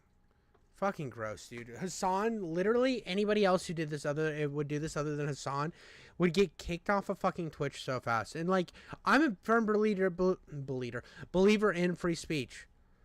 But like, dude, the hypocrisy at Twitch to allow shit like this to go freely on their platform while they'll ban anybody who has conservative beliefs. But they're okay with fucking terrorism. Like, this is one of the grossest comparisons of all time. Would have killed Anne Frank if he ever met her. You might think this is a sweet, innocent girl. Well, I'm happy to tell you guys we are working on a new edition just for you, Hasan. You should hear about the time she went roaming the streets of Berlin at night with a knife, slitting the throats of families, including children, babies, and the elderly. She's killed children, you guys. She even rapes people. She's just like Luffy. There is no other way to describe. Dude, it's so. I hate that Luffy gets thrown into this too. Now, this is where I'm gonna fucking nerd out. Luffy, his whole thing is being anti-government, like at all, dude. Because there's a giant world government, and he's just living his life and doing things. He's always fighting for the good of people. He's fighting against the tyranny of this fucking weird one world government. He's fighting against it. This overreach of government. The government's gotten too big. It's taking over. Everyone has to kowtow to this giant government, and he's fighting against. Honestly, he's not even fighting against giant government. He's just living his fucking life, doing his thing, and then nothing can stand in his way because. He's just chilling, bro. He's not out here finding like a group of people like, we should kill this entire group of people because the One Piece is real, and I also hate certain groups of people. I hate that Luffy got brought into this, dude, because I'm a big One Piece fan. And I think no matter what side of the aisle you sit on, you can find something in One Piece to agree with, and that you can find, like, I don't like big government. Never have liked big government, and I like the idea that in One Piece that it's like you're fighting against giant government. And if like the small political thing that I can get out of One Piece, not that I'm watching One Piece because of the fucking political nuances. I'm watching it so Luffy can stretch his arm and beat the fuck out of people. But the fact that you're using it to like prop up terrorists, gross. Describe this then terrorist propaganda. Not only is he platforming terrorist propaganda, right, uncritically, he's participating in it. He's enhancing it. He is not just. You have to remember something, okay? A lot of these dudes, you see them in their fucking fits, and you hear about like some of their attitudes about like gay people, for example, and you immediately fucking resort to Orientalist perspectives, not realizing that these motherfuckers are better read than you by a million. Okay? Like, it's not a broken clock situation. No, dude. Half of these dudes literally get educated in America and in the UK. What the fuck are you guys talking about? The more you learn, this is why it's Orientalist. To literally look at these dudes and go, oh no, they're fucking barbaric baboons, and like sometimes they get this shit right. No. Keep in mind, he's talking about an actual fucking terrorist here, and the dude who literally was like, yeah, kill all gay people. But Hasan's defending him because right now it's politically expedient to defend him, and he knows he can manipulate his audience into believing what he says and not looking at it critically, because they have gone so far down that fucking left-wing pipeline that they don't find him egregious and disgusting. Oh, dude, he knows. Like, to be frank, I think anybody who just says that all gay people should die or whatever is bad. That's bad. Oh, wow, dude, Admin Gold Take, that's bad. Wow, dude, it's like, I can look at what the Middle East is doing with, like, I can say here that it's like, yeah, dude, I think gay, like, I always was supportive of gay marriage, and I think gay people can do whatever they want. They're fucking adults. Do whatever the fuck you want to do. If you want to suck and fuck certain things, it's like, dude, if you want to be a furry or whatever, do whatever the fuck you want. But, like, realize that this dude's also defending somebody who's willing to, that literally would have, like, if you're a Hasan fan and you're like gay, or I just saw half of Hasan's audience is like non-binary furries. If you're a non-binary fucking fantasy fox that listens to Hasan, just remember he supports people that would willingly get you killed, that would willingly toss you off a building in that country, because they're terrorists that have like hardcore fundamental beliefs in the fact that they do not like you. It's like the whole Gays for Palestine movement. Like, I get it, you feel bad for that group, but they don't like you, dude. The Middle East does not like gay people, dog. I'm sorry to break it to you. Like, it's not a fan. Most religion is not a fan of gay people. Like why would you support a cause that's like vehemently against you? It's weird. Just remember that all these people he's talking about want you dead. And I think that's gross. I think you should be able to live your best life if you're gay or whatever. But that's not what these people that he's talking about do. Crazy. He's read more books than you could ever imagine. Knowledge. And also, ultimately, he is regarded as a pretty brilliant a person in terms of, like, everything that he's done. You might not agree with his methods. You might not agree with his attitude overall in terms of, like, Dude, just because somebody's well-read does not mean that every idea that they have is good. Lovecraft was an insanely well-read man who wrote really incredible stories about monsters, but throughout those stories, Lovecraft is like, dude, check out Cthulhu. I hate black people. Yo, is that Cthulhu? Poor white people are disgusting. Oh, is that Cthulhu? The Jews suck. Like, you can look at somebody like Lovecraft, be like, yeah, he had good ideas, but also all of this shit is bad. It's one of those clock strikes twice. He was exactly right. The clock that runs a second behind sometimes. But it's like the clock strikes. You can see ideas that are good, but you can also just realize that Lovecraft was not a good guy. He was raised in a toxic environment. He ended up writing a lot of toxic shit. Yeah, his ideas were pretty good, but they're fucking filled with a bunch of bullshit that would have somebody like stepping the fuck back in the 1920s, and that's when he was around. His opinions on civil liberties and shit like that. Yeah, dude.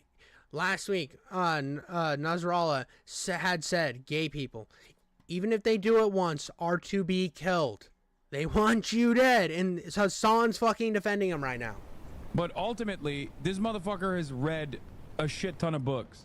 Them for TikTok and Twitter likes. I'm a propagandist. Or he's being paid, which, you know, we can't rule out. What a pathetic propagandist piece of shit liar he is. And now, let's move to Hamas, the catalyst for this entire thing.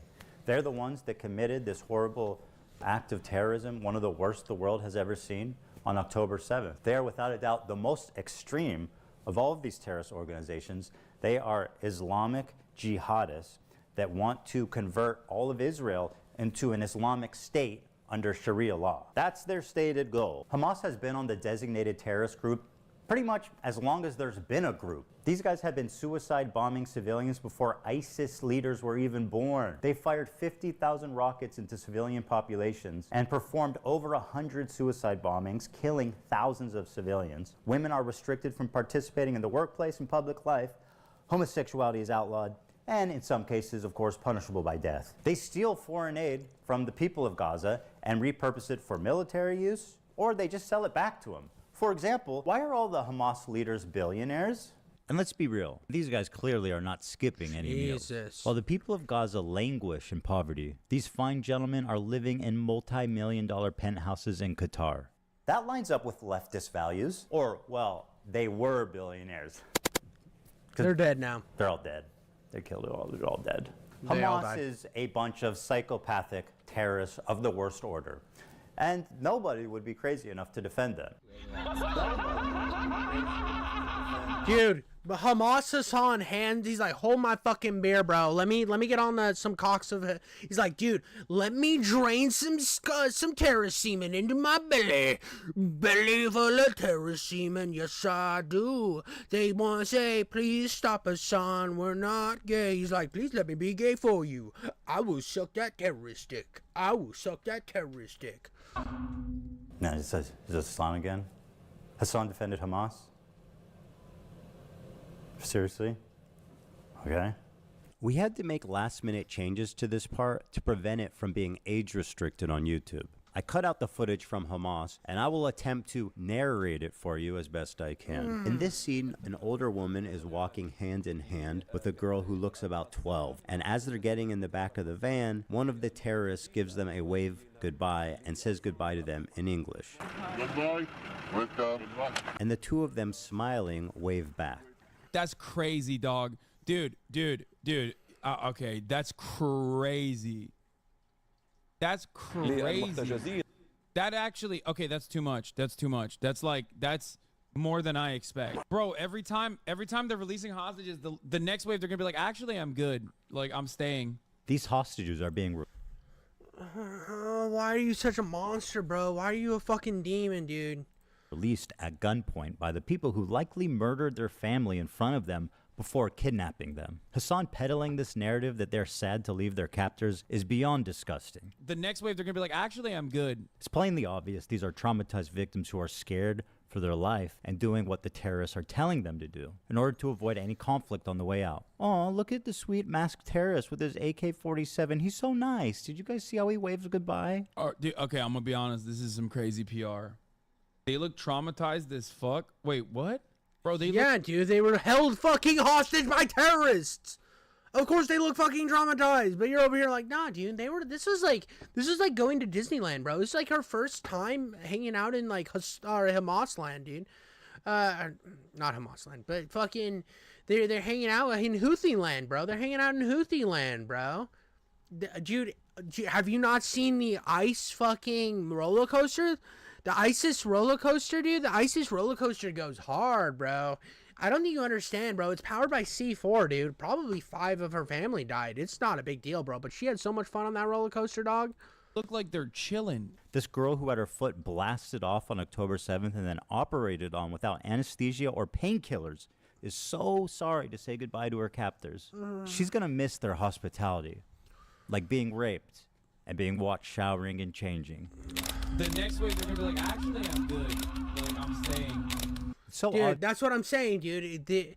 This is what happens, and like when people like talk about like Kanye, because Kanye is going on another fucking tear on Twitter, being like super fucked up about Hitler again. This is what happens. Like Kanye watching Nick Fuentes and hanging out with Nick Fuentes literally turned him into a demon, and anybody who fucking watches Hasan will turn into that same fucking monster, just left-wing version. You are the left-wing fucking Nick Fuentes, and anybody who thinks that like Hasan is chill, dude, Hasan's fine, dude. No, this is disgusting. This is disgusting. Oh, dude, she's not sad. They waved by, dude. They were like chilling. They were like, oh, dude, we were friends. Remember the ISIS roller coaster? Well, it was such a good time. No, she was fucking probably traumatized, bro. Obvious the terrorists are telling them what to do. Ethan, how can you say that? They look so happy. Fucking keep waving, bro. Keep waving. These morons forgot to cut out this part. Yes, that's a terrorist giving them an order to keep waving. And she does. See how fast she reacts? Totally not a fearful victim of terroristic kidnapping. Anyone peddling this nonsense should be embarrassed and ashamed. How pathetic can you get? The next wave, they're gonna be like, actually, I'm good. Bro, they look like they're chilling. All right, the Houthis is one thing, but he's not going to turn on Hamas propaganda videos and watch it on stream. There's no way. Hamas Piker over here, bro. This is disgusting. Okay, it's getting hard to defend him. Freedom fighters, musical shit. Here is a video that came out of how Hamas produces their own motherfucking sniper rifles. He can hardly contain his admiration for them. Produces their own motherfucking sniper rifles. Let's see how long he can go without offering any commentary or analysis on this Hamas hype video.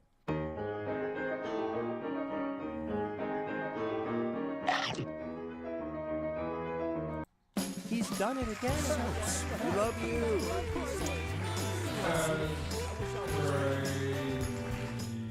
We will continue killing your soldiers by our locally manufactured snipers. Wow, there's a little message for the Americans out there as well. I don't even know what to say about that, dude. Like, oh yeah, dude, fuck the Americans. I hope they get shot by the Hamas snipers too, dude.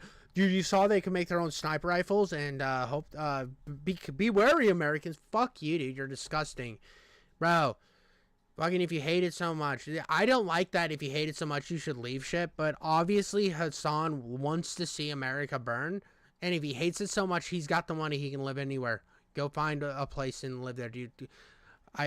You're a disgusting human being, and I don't understand why anybody likes you. You're a fucking foul human being. They're saying like artisanal snipers. So, why am I showing you this? Good question. Why are you showing us 2 minutes of uninterrupted Hamas propaganda? I'm sure he has a good answer. The reason why I'm showing you this is because one thing that the Israeli maintenance of the apartheid has shown us is that there are no half measures on genocide. You either got to hit the full gen, okay?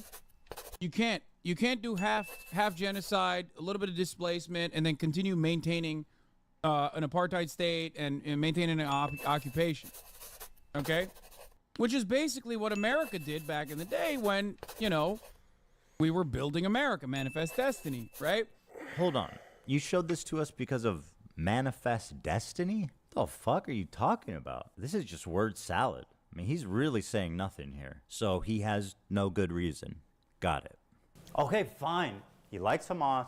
He watches their propaganda. But he's not going to deny the violent rapes that took place. That is way beyond the pale. There is one instance in captivity that we have actually gotten verifiable evidence on. One is too many fucking times. I don't care. There's no defense. One is too many times. One is too many times, Hasan. If I find out that there's like a group that's like just got people in captivity and one of them gets fucking Bill Cosby'd, that is too many Bill Cosby's. They are not somebody I'm going to agree with in any fashion. I'm sorry, dude. It's not that complicated. Anybody that engages in that type of shit should be fucking gulagged. They are the bad guy. They are not good. Beyond that, the systematized mass rapes that Hamas dealt on October 7, not a single bit of that has been verified. And people still run with it over and over and over again. Violence. The deadliest day for the Jewish people. Doesn't matter if fucking rapes happen on October 7. Like, that doesn't change the dynamic for me even this much. So This is somebody people actually watch. This is somebody people actually fucking watch. While I sit here and I grind content trying to fucking be relevant, and I try to like keep a perspective open, keep open-minded. There's people out here that are this fucking disgusting. How do people fucking watch this guy? How is he on one of the most ban-happy platforms? Just chill. He's a fucking rape apologist. That's disgusting. That is such vulgar behavior. You are an evil person, Hasan. You are a bad person. You are super fucking bad. You're a monster, dude. Dude. His audience must be just sitting there just waiting for him to be like, he's just waiting for them to just milking, just milking. I'm here for you, audience. Your opinions are valid. That's all. I don't understand. Like, are they just as brainwashed? Are they fucking idiots too? Like, at this point, if you're a Hasan fan and you're watching this, you're a fucking idiot. I'm not saying that there's no chance for you to become better. Like, just realize that you're watching somebody who's a disgusting individual. I'm sorry. Oh, that's the other part of this problem that many people that can't contend with. Like, I can't believe how quickly leftists go from believe all women to pics or it didn't happen. The vast majority of people, if not all, who were raped were murdered on the spot. Like, that's the thing. Like, here's the thing about the believe all women thing. I can understand having questions about something. Like, okay, there was an accusation, right? There's an accusation against, like, a famous person or in general. You then, it then goes to a court of law. You find out that one of them lied. And you're like, oh, well, she lied. Whatever. Like, and I feel bad for the guy who had to go through all that, right? Yeah, dude, it's like, not women lie sometimes, men lie sometimes, it happens. But to find out that that's actually happening, it's like if you found out that it's like fucking like Epstein or Diddy, for example. If Epstein's like been proven. You find out you're still saying that Epstein did nothing wrong after it's been proven categorically that there was shit going on in Epstein's island. It was bad. There was a lot of fucking bad shit going on in Epstein's island. It was proved categorically right. And you're like, I don't care about all that. Who cares, dude? Who cares, dude? It's not that big of a deal. That's gross, dude. That's so fucking foul. Why? Why would you be like that? It's like anybody who like would walk, if somebody walked up to me like, hey, EDP 445 isn't that bad of a guy. Well, he got caught twice trying to meet up with a kid. Yeah, but that doesn't change my opinion on him. Like, yeah, he's a bad fucking guy. It's like when I watch like movies and I see Bill Cosby in it, I'm like, dude, that guy's like, I like the movie, but Bill Cosby's a sick fuck. That changes my opinion on him as a person. The fuck are you talking about, dude? Like, these are real people you're fucking, like, you're pretending didn't get hurt because you want to further your opinions. Obviously. Gam Goldstein Almog was kidnapped from her home on October 7th by Hamas terrorists and was held captive for 51 days. Though only 17 years old, she witnessed the murder of her father and sister on that day and is now speaking out about what she witnessed in Gaza as well in a new documentary by Sheryl Sandberg, Screams Before Silence. In new footage, Agam reveals that sexual assault and rape was a regular component of the life as a hostage in Gaza. Doesn't matter if fucking rapes happen on October 7th. Hasan, maybe you would like to call her a liar. Please, go right ahead. Doesn't matter if fucking rapes happen on October 7th. There are dozens of testimonies from witnesses, most of who were in hiding and heard or saw it happen. And each week, there's more stories coming out. There's a UN report that concludes it happened. Doesn't matter. But Hasan needs a rape kit from a mutilated body. It's so vile to deny the suffering and trauma of the victims just because you need your heroes at Hamas to be perfect. This conflict will never end until people realize that Palestinian liberation and Israeli security are not mutually exclusive. You need both, and it can be done, but not while people like Hasan lie, propagandize, and incite hate. It's people like him, ironically, that prolong the conflict indefinitely. Dude, it's just so fucking gross. It's just so fucking gross. Anybody who could support shit like this is disgusting. You're disgusting. You're a fucking foul human being. You're the fucking worst. Like, I don't know how...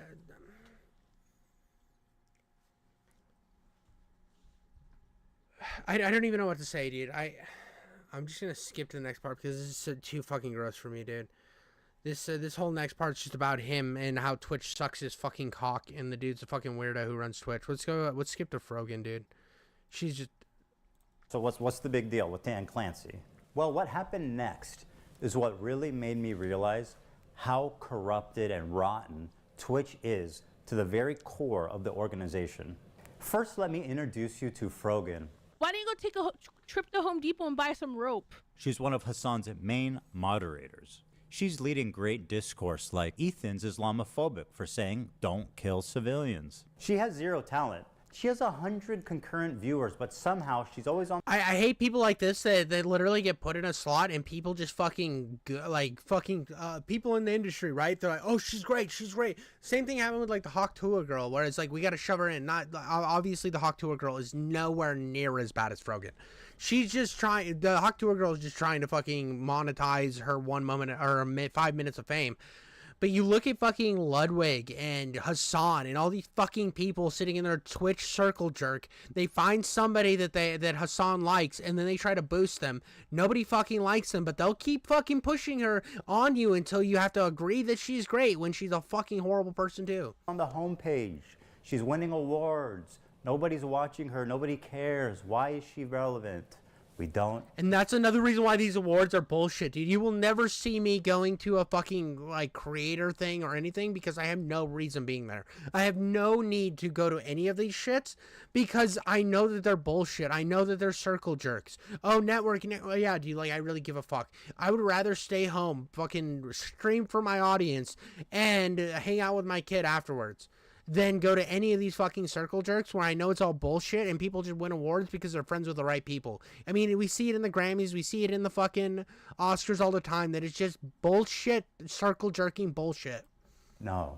It's important for me to show you guys what an actual horrible person Frogan is, so that you can see who Twitch is elevating. So let's start with this clip. Ludwig, a large streamer on Twitch, donated $10,000 to the Palestinian Children's Relief Fund.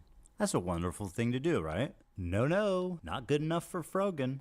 I find ultimately, like, if I were to do a charity thing where the charity thing relies on your donations, it should be something where, like, 95% of people feel good and are down for it. And, like, ultimately, regardless of what you think, that is not the situation here. So I personally donated $10K. Yeah, dude. Good. I mean, here's the thing. I don't ever expect my audience to donate to shit that I donate to.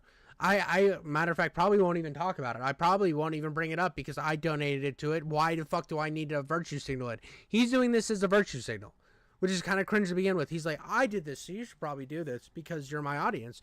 But I'm not going to make you do it. And it's still kind of cringe, but, like, at the same time, he is donating to children. Like, that's good. Like, we should care about kids. It's not kids' fault that the world's fucked.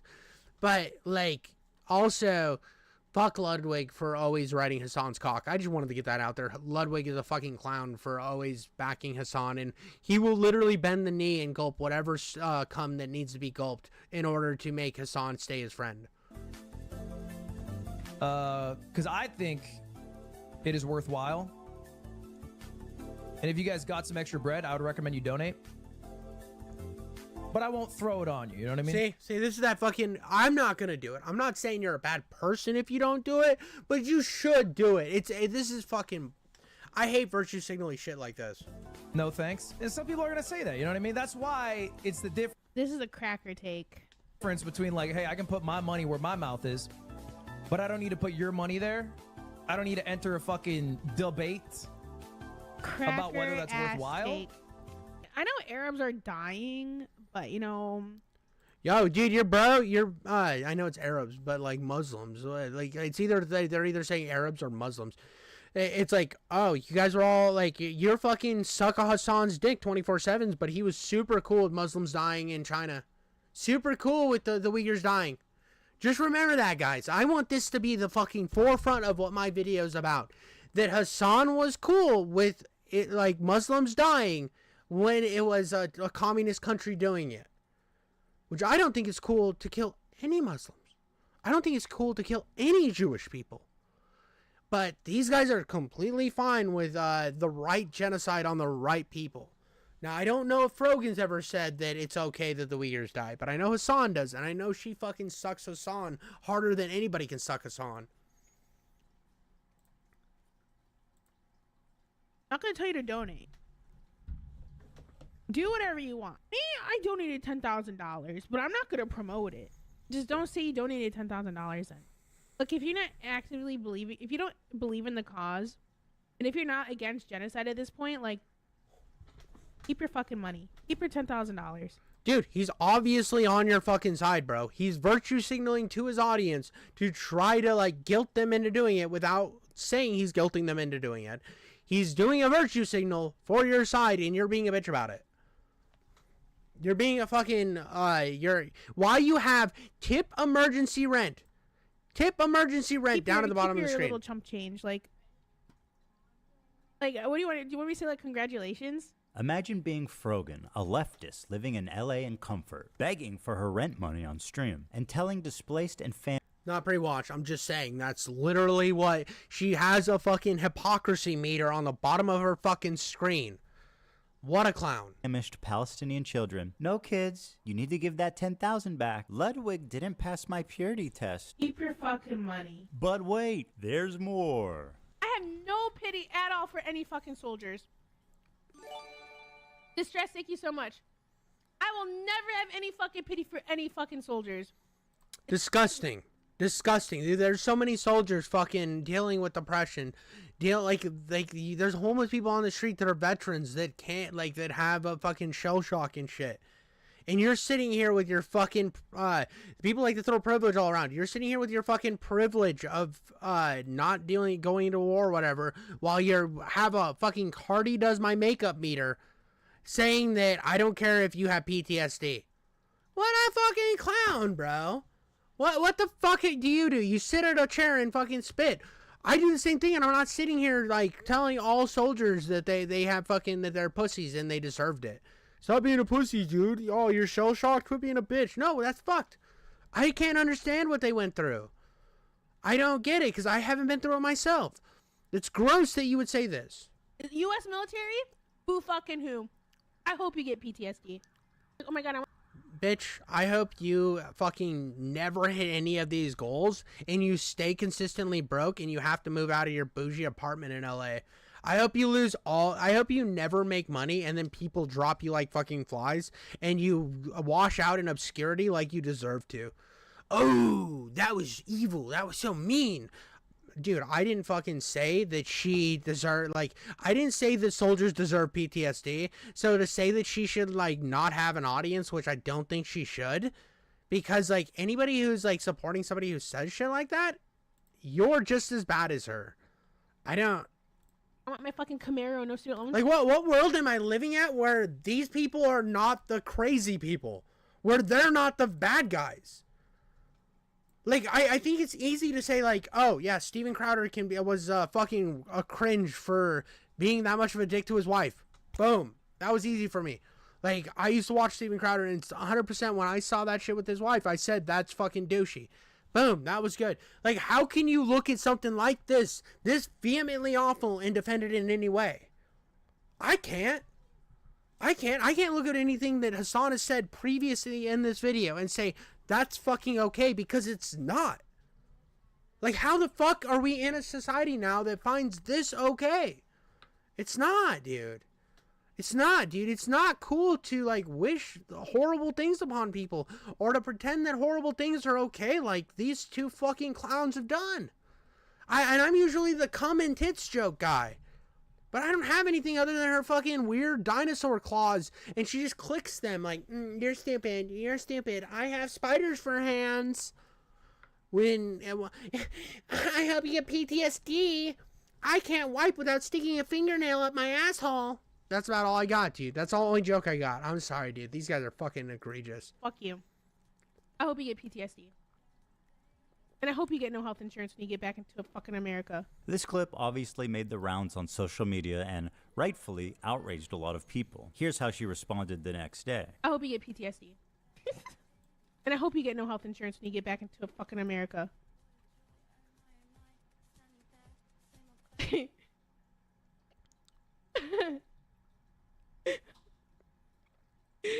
they posted it in my head. I'm like, base?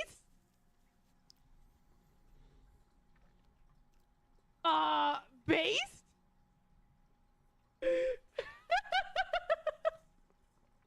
Like, am I supposed to be like, I'm not walking back on it. I still fucking agree with it.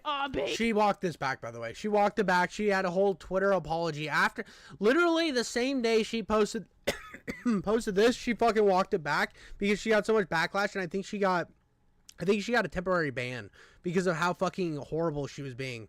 Which, good.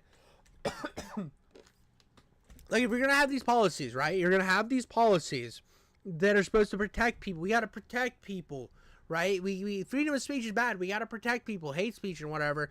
And then you don't ban people, and Twitch bans like everybody. You don't ban people that are doing it on the other side. That's fucked. It should go both ways. If you're gonna have the policy, it should go both ways. But people like this are protected, and it's gross. Like, I think that it's okay that she said this, not that it's okay she said it. I think it's gross that she said it, but I think she has the right to say it through freedom of speech. And I will die on the hill that I think all of these people that they've said this shit, they had the right to say it. It doesn't mean that it's good by any means. I think it's gross, but I think they have the right to say it. I think that we should, but somebody who vehemently disagrees with them should be able to say it too. But on Twitch, those are the people that get kicked off the platform. Not the people that are saying this awful shit.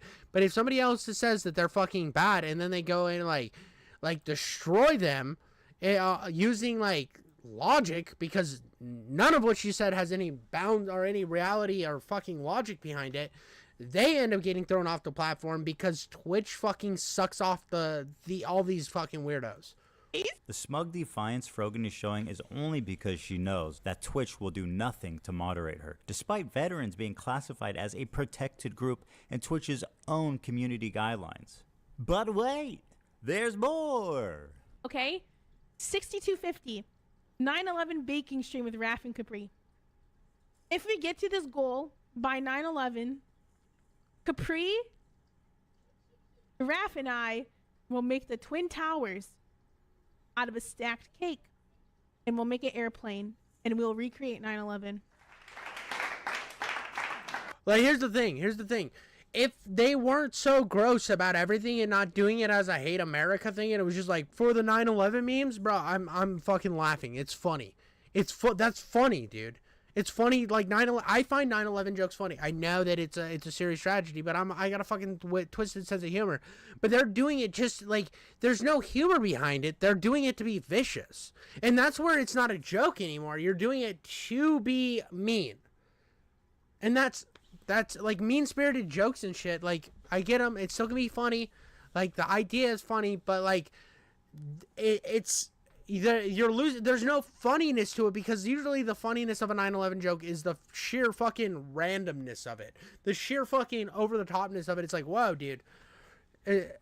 Like the window washing memes or whatever. It's always like there's a joke to be made. There's always jokes about whatever tragedy, but you're doing it just to say fuck America, and it's just like you have this fucking smugness about it that it's not a joke anymore. You're just being mean. There's no ha here. It's just you're gross. And the whole audience is just like the same way, dude. This tweet was the final straw for me. You'll notice the date is October 7th, 2023, the morning of the massacre, at 5:30 a.m. Pacific time. At this moment, Hamas militants had infiltrated a music festival and several kibbutzim, where they began their wanton slaying of civilians. Here's what she tweeted. Leftists preach and foam at the mouth at the thought of a revolution happening in America. But as soon as it happens in the Middle East, what they're doing is wrong. It's not what she said. It's when she said it. While she's on Twitter celebrating, I was listening to the local news in Israel. Families were calling into news stations begging for help. Let me show you what I mean. Jesus, bro. We're gonna get into it, dude. Hold on a second. Jesus, this is just...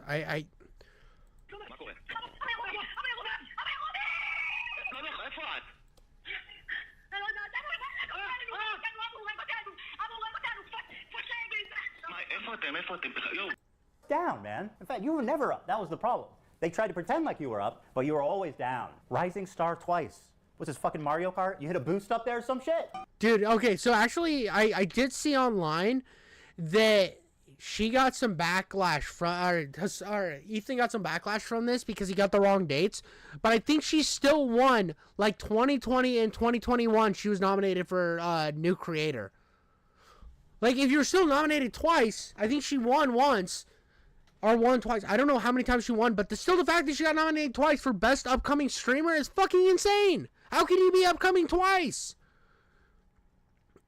And then, like, this is gross. Is who can say Habibi?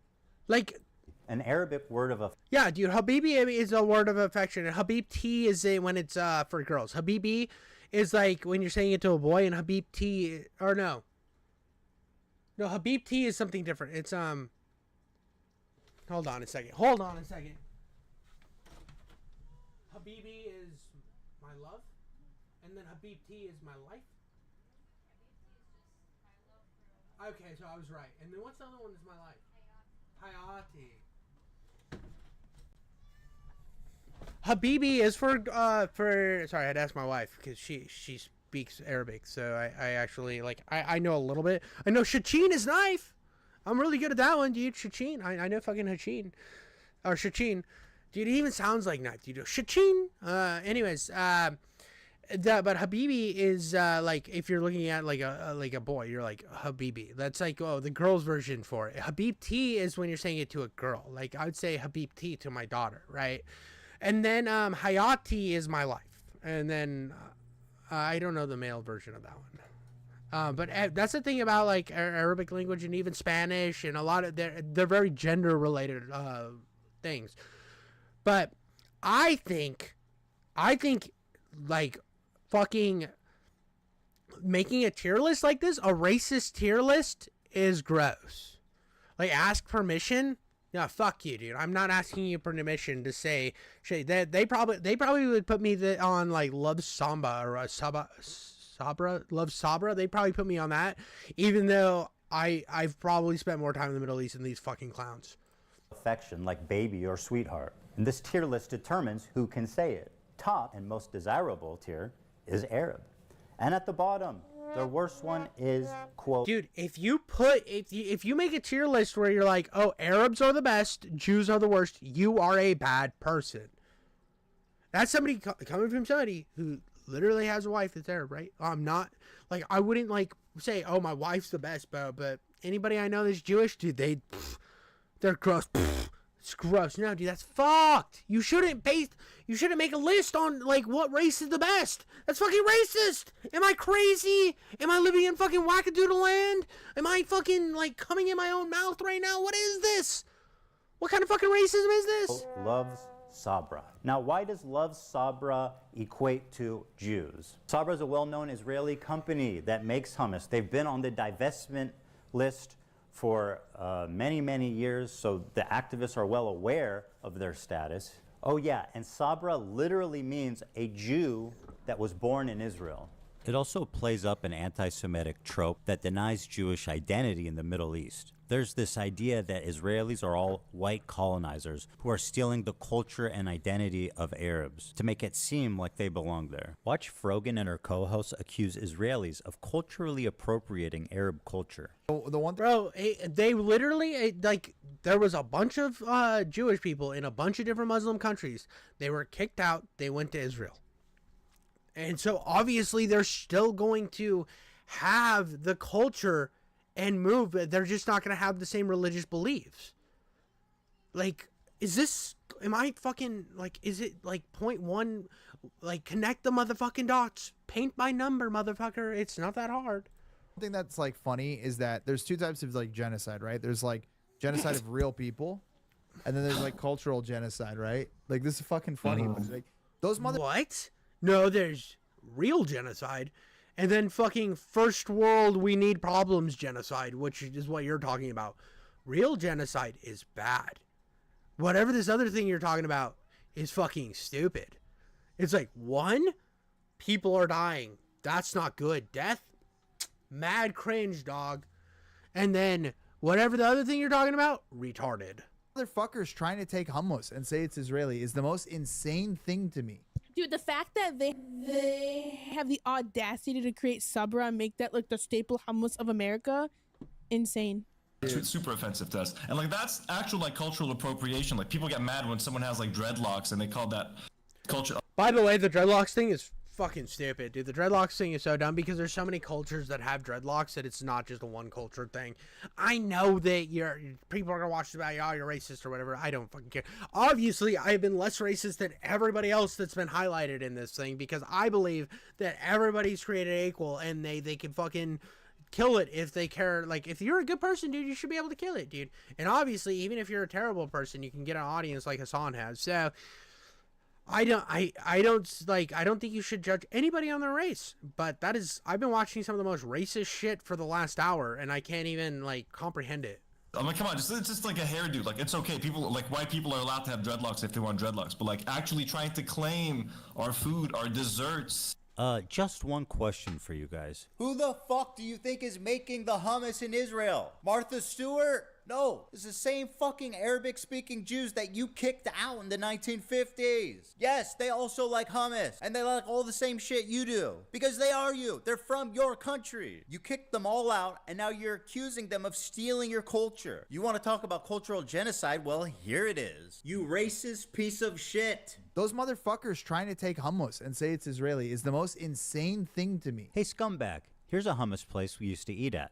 The chef is from Yemen. Here's another dude from Syria. Does this dude look like a white colonizer to you? Would you like to tell him he's stealing your culture? Well, this is what most Israelis look like. Dude, the fact that they have the audacity. Let's be real. It also doesn't help their case that both my wife and Ben Shapiro's wife were born in Israel, which would make them Sabras. So love Sabra literally. I actually had somebody comment on my Ben Shapiro video that the reason I was mad at him was because I'm Muslim. And it's like, that is the stupidest fucking thing ever. Way to just stoke fucking weird wars. I remember I was giving Ben Shapiro shit. I made a video called Ben Shapiro should delete his channel, right? And I don't think Ben Shapiro should really delete his channel. It's all fucking fun and games. I'm making fun of his shit ass Batman take. Because it was shit. The Batman take was shit. It's like he watched the movie with his eyes closed. But I have no problem like with anybody, dude. I think that sometimes Ben Shapiro has some pretty good political views. Sometimes I agree with him, and like I've had my problems with Ethan Klein for a very long time. And in this video, I haven't had many issues, but I do think that he glazes over the fact that he was so busy trying to be a leftist that he wasn't looking at the red flags in the mirror with Hasan. And a lot of this is all brought on to him by himself, and he should have dropped this video a year ago. Now, I think it's fucked up to take any group and then make them the villain, like what has been done with both Ben Shapiro and Ethan here because of the whole conflict going on. You should not make people villains just because of their religion, their orientation with sexual orientation. You shouldn't like go out there and be like, oh, because you're a liberal, because you're a Republican, you're bad. Like, those are all fucking stupid to me. You shouldn't hate people based on nothing, dude. It's garbage. It's just hate to hate, and I hate people that hate. Like, plain and simple. The only person you should hate is Hasan because he sucks, and obviously he's an evil man. This case means Jew lover. That sounds pretty right. But no, what I was saying is like everybody, this guy like commented on my thing, ignored everything I had said in that video, and then just was like, you just hate Ben Shapiro because he's Jewish. No, dude. I love the Jewish people. Like, I think that like the Jewish people, like any people, have had really great and really bad people. Every group has the worst and the best. There's not a single group you can point to that says no one in their group has ever done anything bad. Because you shouldn't look at people as groups like this. That's racist to look at them. You look at people as people. It doesn't matter what group they belong to. They're people. Some people are good. Some people are bad. Plain and simple. You should not lump people into categories. Racist. And what about the title? How Arab are these Twitch streamers? Hold on a minute. I thought this was about hummus.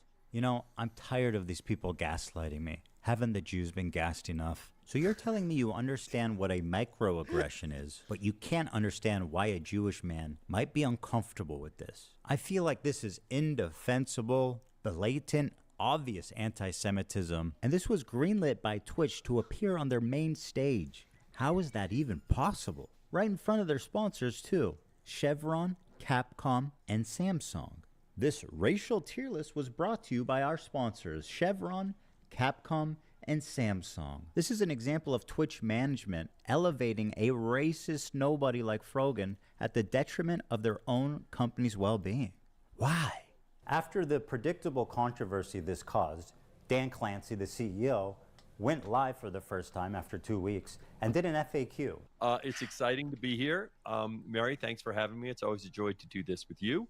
And we have a lot to talk about.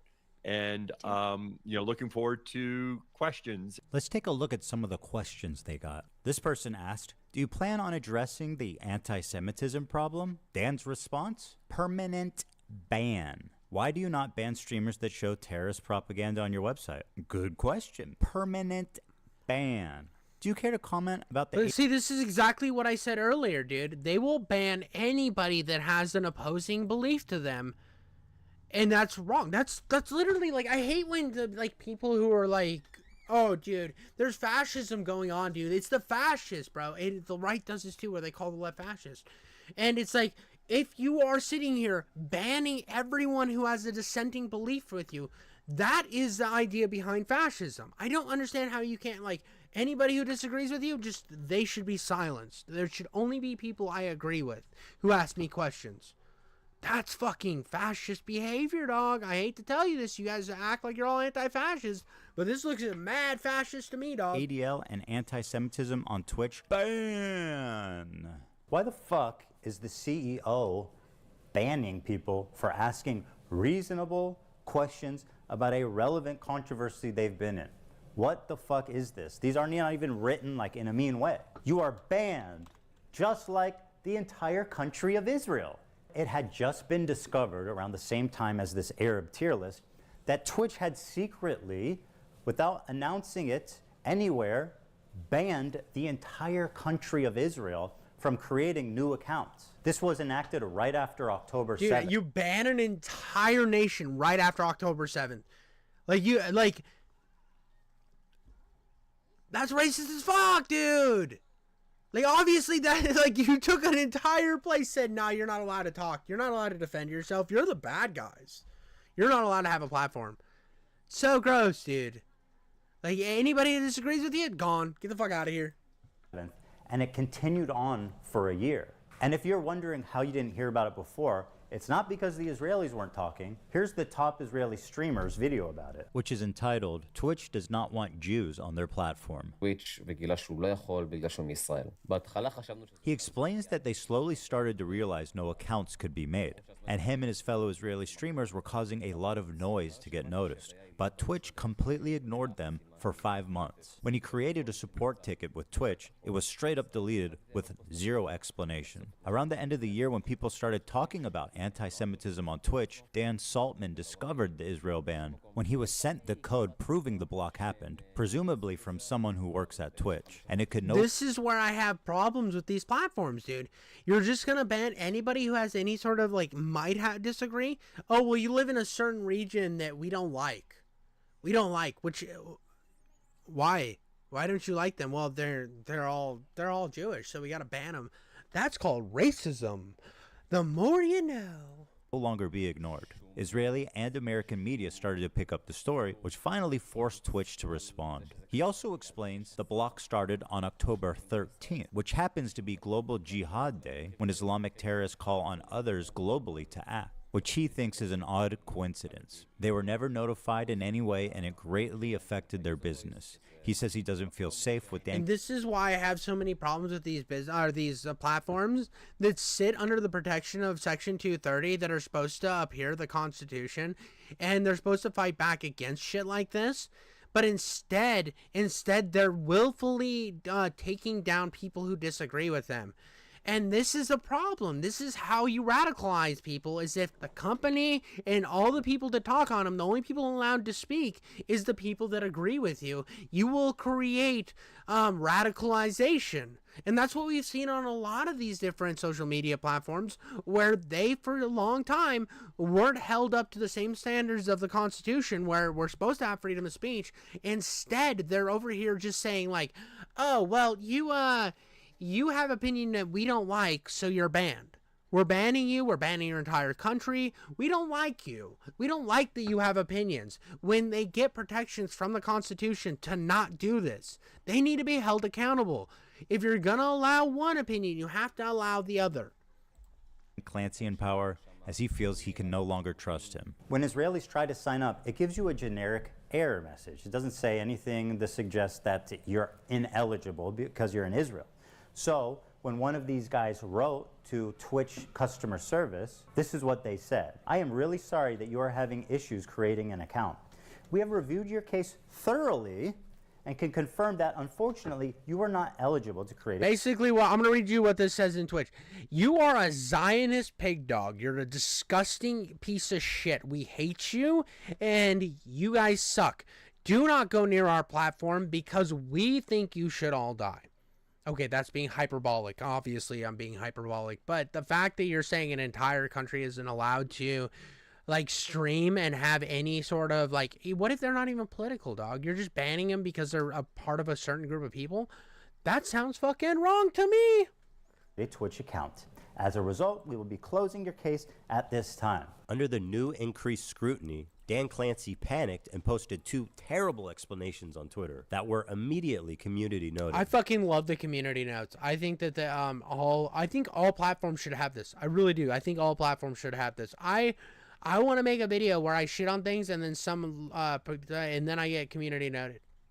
Like, if I get something wrong, I would like to see a community know, by like my community, or not in my community, by any community, saying this is not true, this is wrong because of these things. What's wrong about it? There's a couple things. I like that Twitter did this. Now, do I agree with all of Twitter's changes? I don't know, dude. There's a lot that happens on Twitter.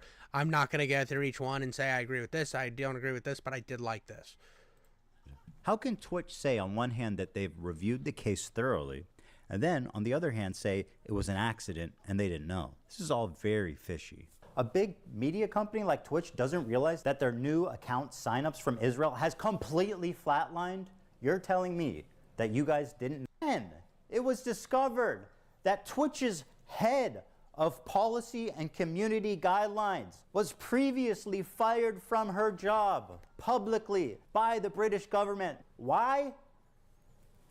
She does not like the Jews. That's right. Their head of trust and safety was previously suspended for a... Oh my god! Accusing Israel of ethnic cleansing. What?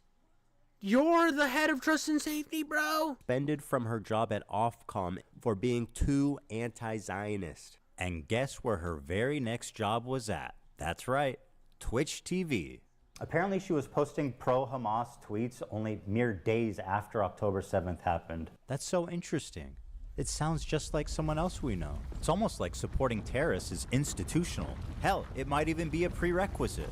Take a look at this tweet from Twitch's senior manager of inclusive marketing, Bridget Chermating, on October 12th. Dude, I love when inclusivity bans everybody they don't agree with, or any sort of, oh, you're a part of this group? Well, we gotta kick you out, bro.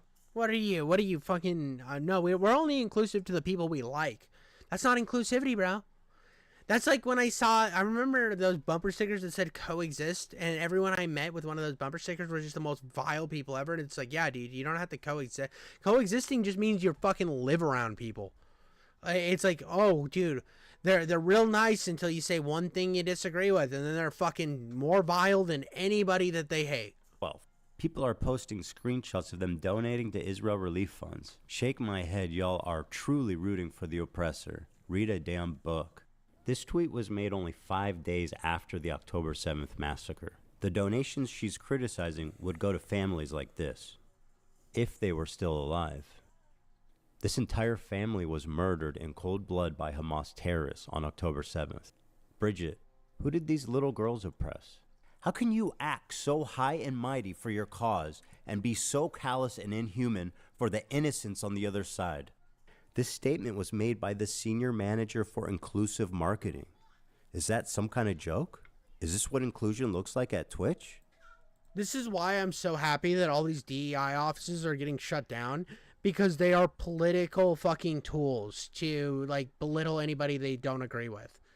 This is like, this type of stuff is just like power, where people get into power and then they force their ideas on the rest of the world, and only the people that agree with them are then allowed to excel in the thing. I think there should be a healthy amount of people on both sides. You should have people that think one way over here, people that think one way over here, and they just should discuss and find a middle ground. Where wild shit, if you want to make your site advertiser friendly, you then find that would a solution that would, okay, we'll ban these terms, we'll ban these terms, or whatever, and find something that's feasible for both sides. Right now, we have a very hard, and especially on Twitch, you have a very hard, extreme left-wing view, and there's nobody to say, you know, where you're getting a little crazy over here. You need people from both thoughts to make things good. That's why the South Park people make sure that there's people of opposing viewpoints at the table when they're making up their skits, because they like to have input from opposing viewpoints, which everyone should. You should want some opposing viewpoints to your own. Is it really crazy at this point, after all this, to say that Twitch has an anti-Semitism problem? I think it would be harder at this point to argue the opposite. Oh, Bridget, one more thing. Sorry, I forgot. Can you tell me the answer to this riddle? What's the difference between a Boy Scout and a Jewish kid? I'm standing by. Let us know. And yes, it's true. I should point out this tweet is from 2011.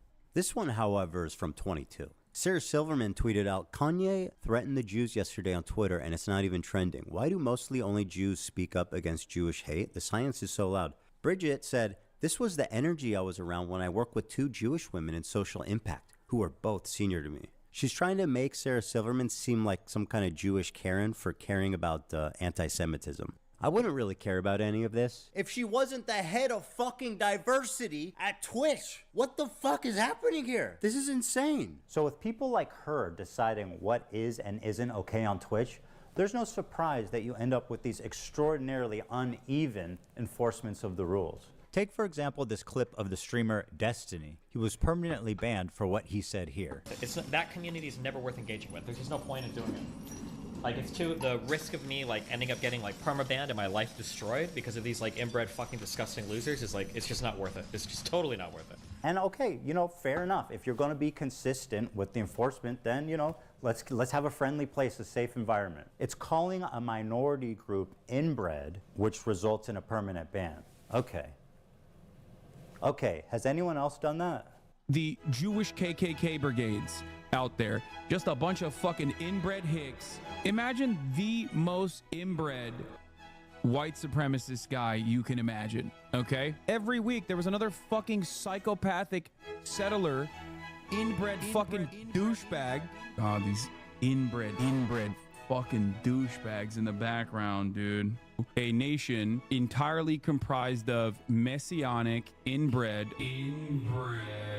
telling us that we are all inbred and that we have no culture. You want to see clips? Inbred.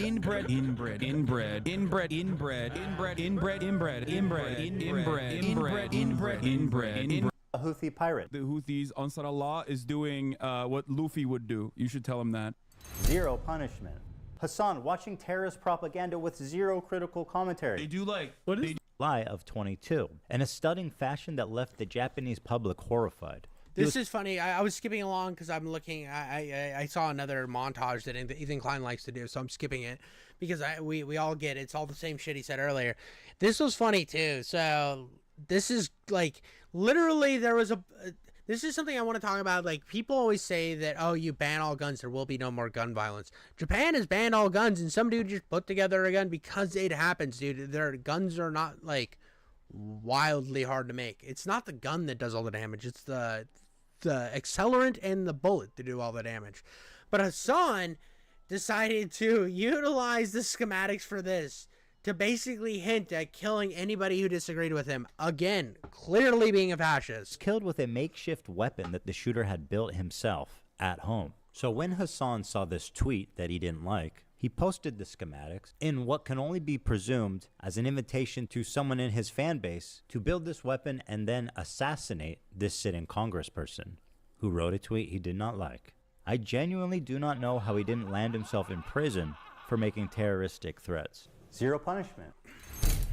Let the streets soak in their fucking red capitalist bloods. And this isn't just a Hasan problem. It underscores a disturbing trend among leftists on Twitch. The problem is, if you can believe it, these people are frequently making death threats and facing zero consequence. I know it sounds far-fetched, but I assure you it's very real. Listen, I'll up the number, okay? 30K to anyone who'll make this dipshit disappear. Bro, that Destiny guy needs to get Not gonna fucking lie. Kind of person he So that's basically the end, where he shows a montage of Twitch people being fucking degenerate Twitch people. But when you're on a platform that literally allows it to happen and nurtures that, it's not just allows it to happen, because I'm a firm believer that if you have an open debate between people, if people can see this but then see somebody else have a differing belief right next to him, they can watch both people. You can have choice in the marketplace of ideas. But the problem with Twitch is there is no marketplace of ideas. They are going to push to the forefront people like this who willfully want anybody that disagrees with them dead. It's a bukkake of ideas. It is just fucking the same idea getting jizzed on the same forehead over and over and over again. And it's disgusting. Hasan's a piece of shit. Honestly, anybody who orbits Hasan's a piece of shit. Anybody who wishes death on people who don't agree with them is a piece of shit. I think that's all that needs to be said. I honestly think that's enough. These guys are fucking clowns. And yeah, that's all I have to say on this. I gotta pee.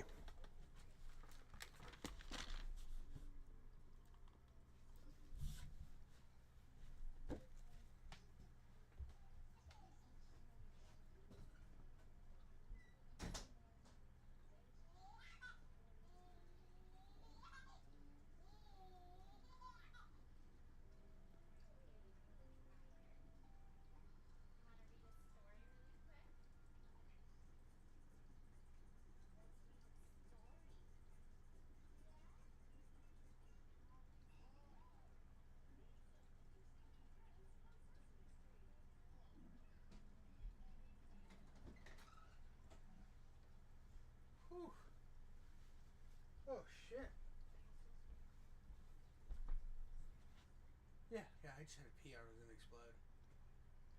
I think I'll react to one more video and then I'll cut it. What time is it? 11:30. I'll do that 30 more minutes and then I'll get off. Whew. But yeah, dude, that was the Hasan drama. So that guy's a piece of shit. He sucks. I can't do any more Hasan stuff tonight. I was gonna do more Hasan stuff and I can't. I literally can't. So I'm gonna do this one. Oh, I'm doing this one. I'm gonna do something different. So this is one of my favorite right-wing kind of creators. This is one of my favorite right-wing creators. Not that I watch her stuff all the time. I just find her semi-engaging. But I saw this video. This is not SNL. This is the DNC. And I said, okay, we're talking about like media and propaganda. I mean, there has been a problem, and this has been a problem for a long time, where almost everything on TV has had a really far left, or not maybe far left, but everything has been institutionally left, which I think is really weird. It's like you should have both ideas. That's why South Park has been so great for so long. But Amala, I can't say her last name. I'm not going to fuck it up. I'm not going to mess up her last name. I'm not going to do it. But Amala, whatever, did that. This is not SNL. This is the DNC. And I'm very interested to see what we do with this. I do enjoy her content. I think she's very pretty. Not that that makes her content any worse or any better. I mean, objectively, it does make it better because she's pretty. I mean, if I like to say that it doesn't make it objective would be like dumb, but you can be pretty and then not entertaining, but she is both. That was a weird rabbit hole, or not rabbit hole, but that's like a weird way that I went to introing this video. I have no idea why I dug myself into that hole. I find it very, very weird that I dug myself in that hole, but man, dude, if I would have been a miner, I would have been like a 5th generation miner. And so there's something about my family lineage that's really good at digging holes. And I just proved that right now. Well, let's get into this. Before I get into it though, I do find it really weird that we've had a left-wing bias in media for so long. I get that it's out of California, but we've gotten to the point where almost everything has to do with how bad the right is. And that's gross to me. You shouldn't villainize everyone who disagrees with you. I think it's bad. Plain and simple. Show of hands. How many of you believe that racism and misogyny played a role in Vice President Harris's defeat? Do you guys see where my hands are? That's right, they're down. Now, the Democratic Party got together for their Democratic National Committee elections, and you can guarantee they have not learned their lesson about why they lost this last presidential election. Let's talk about it. Yeah, you better.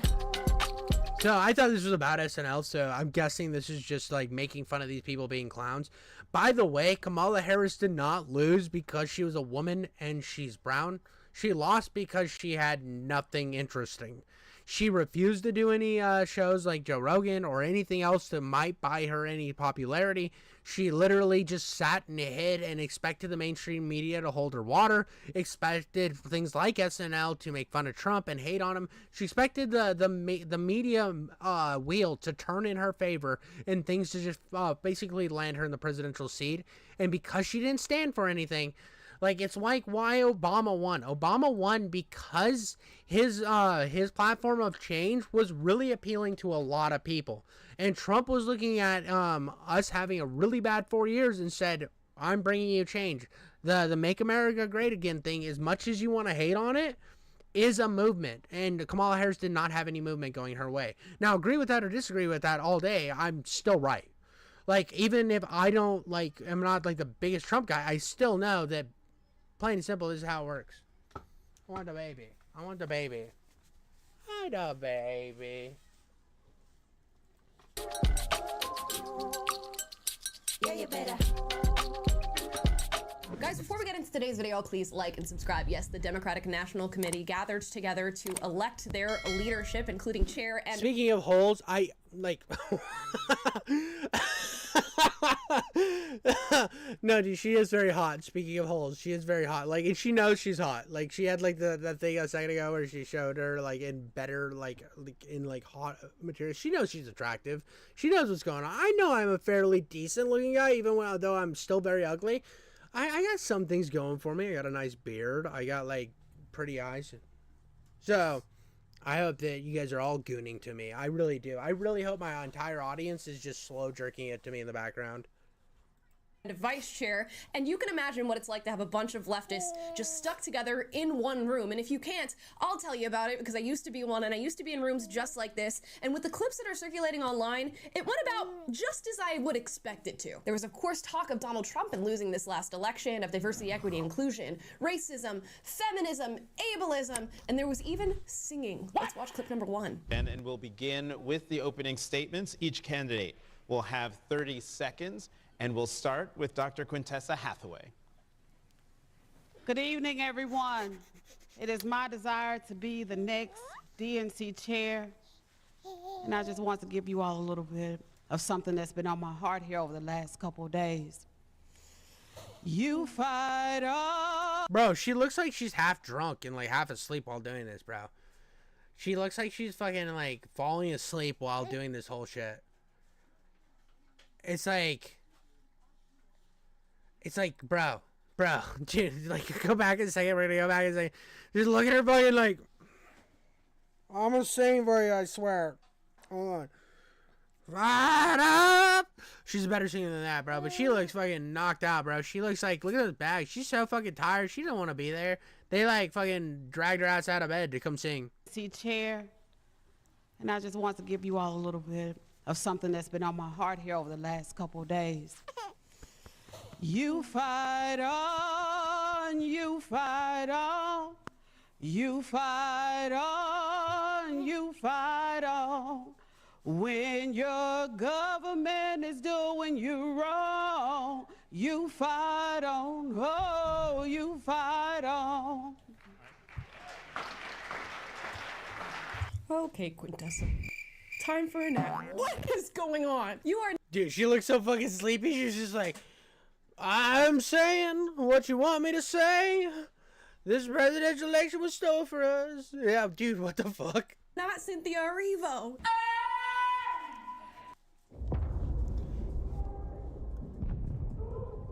Bro, people are calling this game woke. It's so dumb. I know that that's just an ad, but I'm so annoyed with the fucking everything's woke thing. I do hate that.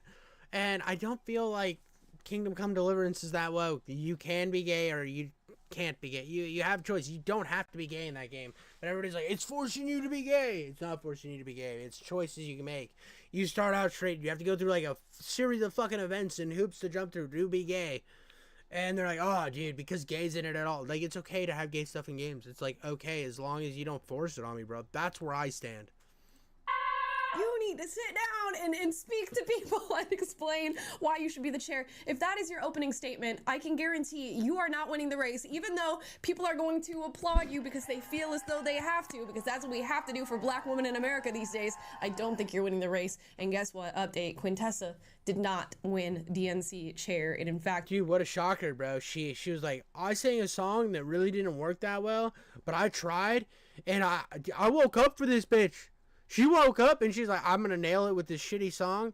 Like, she's got a good voice, but that song was trash. Like, let's be honest, it did not flow, dude. I am not bopping that when I'm driving home from work. I'm like, no, dude, there's no jive to that. It's gonna put me to sleep, and I'm gonna cause a fucking 10-car pileup.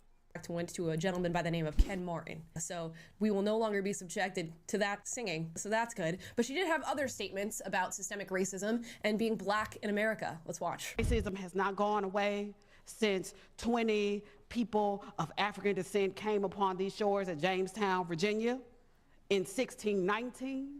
And it's going to require us to think and behave in a new way. It is systemic. It is structural. When it comes to addressing diversity, equity, inclusion, access, and belonging, that is for all people of the United States, that must come across the voting line as well. This is everyone's America. Our story has a new form of glory that must come to our shores as well. Y'all, I just heard a whole bunch of nothing. A whole bunch of nothing. And you know what it guarantees? They did not learn their lesson. Identity politics is the reason that the Democrats lost this 2024 election. In fact, there are many other reasons, but it's a large piece of the pie here. And what do they go straight back to the minute they're together in a room together to decide who leads them? Racism. Dude, this is honestly really annoying because I think that there are a bunch of populist type of, like, this is something that people have said that aren't fucking brainwashed by this like DEI bullshit, that there's a lot of appealing left-wing policies, but when you take a portion of your voter base, say you guys are the bad guys, you need to know you're the bad guys, you guys suck, you need to wake up in the morning and realize you suck and stop eating the corn, it's bad for the baby. It's bad for the baby. You realize it sucks. It's bad. Like, you're like, you can't take half of your voting pool and say you guys are the fucking enemies and expect that half to just be like, all of them be like, okay, well, you have to run on policy. What the fuck is that face, bro? What the fuck is this face? I just realized where I paused her. Bro, what the fuck did I do to this poor girl, bro? Bro, looks like she just bought one of those things that always pop up on websites where you're reading manga even though you don't own the manga. You know those ads I'm talking about, though, like vibrator. They're vibrator ads. It looks like she has a vibrator on right now. Like, that's fucking wild face that I just paused her on. This is poor fuck. I'm hitting play. Misogyny, oppression, identity.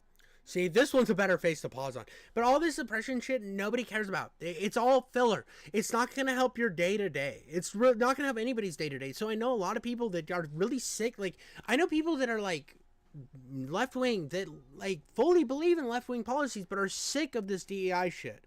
Because, like, yeah, I'm sick of everything being woke. I am. I think it's annoying. I think it's cringe how every fucking thing, like, oh, because fucking... Doom the Dark Age has a difficulty slider, it's woke now. That's stupid. That's retarded, bro. But when something's lecturing me on how all people are like, all white people are racist, or like sitting there and lecturing me on oppression and shit, I don't care. You can't pay me enough to give a shit. You can't pay me enough to give a shit about your weird fucking lecture while I'm trying to have my escapism. And when that escapism is also trying to bully me into the voting booth to vote for you, I want to know policy. I want to know how you're going to make my day-to-day life better and not which groups that you're fucking cowtelling for, honestly. Identity politics over and over and over again. It's endless. And it's a playbook that they lean on that is not really going well for them. So maybe we need to switch up the pages a little bit. But the pages will never change because it seems as though Democrats do not have a clear view or clear reasoning as to why they lost this last election. When asked if they feel like racism and misogyny was a primary contributor to their loss, this is how they responded. In this round, so I'm going to, I have a show of hands. How many of you believe that racism and misogyny played a role in Vice President Harris's defeat? Okay. Like, I can understand a small, like, there's definitely people out there that didn't vote for Kamala Harris because they hate women. Understandable. But is that the majority of people? Is that the majority of people? You give me kisses while I'm talking. Yeah, he's a cute baby. There is a majority of, the majority of people do not care. There's a reason why Obama won, and there's a reason why Hillary won the popular vote. Because most people don't give a shit about that. And they had policy that, like, people cared about. Now, I didn't agree with Hillary Clinton's policy, and I'm like, I wasn't the biggest fan of Obama, to be honest. I don't hate everything Obama did, but I don't like everything or most of what Obama did. But the point still stands that this idea that out of nowhere the world got super fucking racist and misogynist. Everybody woke up one day and like, fucking women and people of color suck, dude. That's stupid. That's not addressing the actual issues. Anybody who looks at their life and they're like, everything in my life's gone bad, and it's you don't look at the reasons why. Well, you showed up late to work every day of the week, so you got fired. Oh, you fucking wrecked your car. That's why you don't have a vehicle anymore. And you just say that, oh, it's because I'm this. No, dude, look at what led up to these situations happening, and that's the cause. There is a million reasons why the Democratic Party lost this election. By a landslide, they lost. You don't lose by a landslide if it's just because it's a woman of color. You lose by a landslide because because policy-wise, you were fucking dumb. You had nothing. You weren't running on anything. And Kamala Harris wasn't likable. She was fucking annoying. She was a fucking cackling, annoying woman that, like, not like women in general. Like, women are cackling and annoying. She was, as a person, was a cackling, annoying person.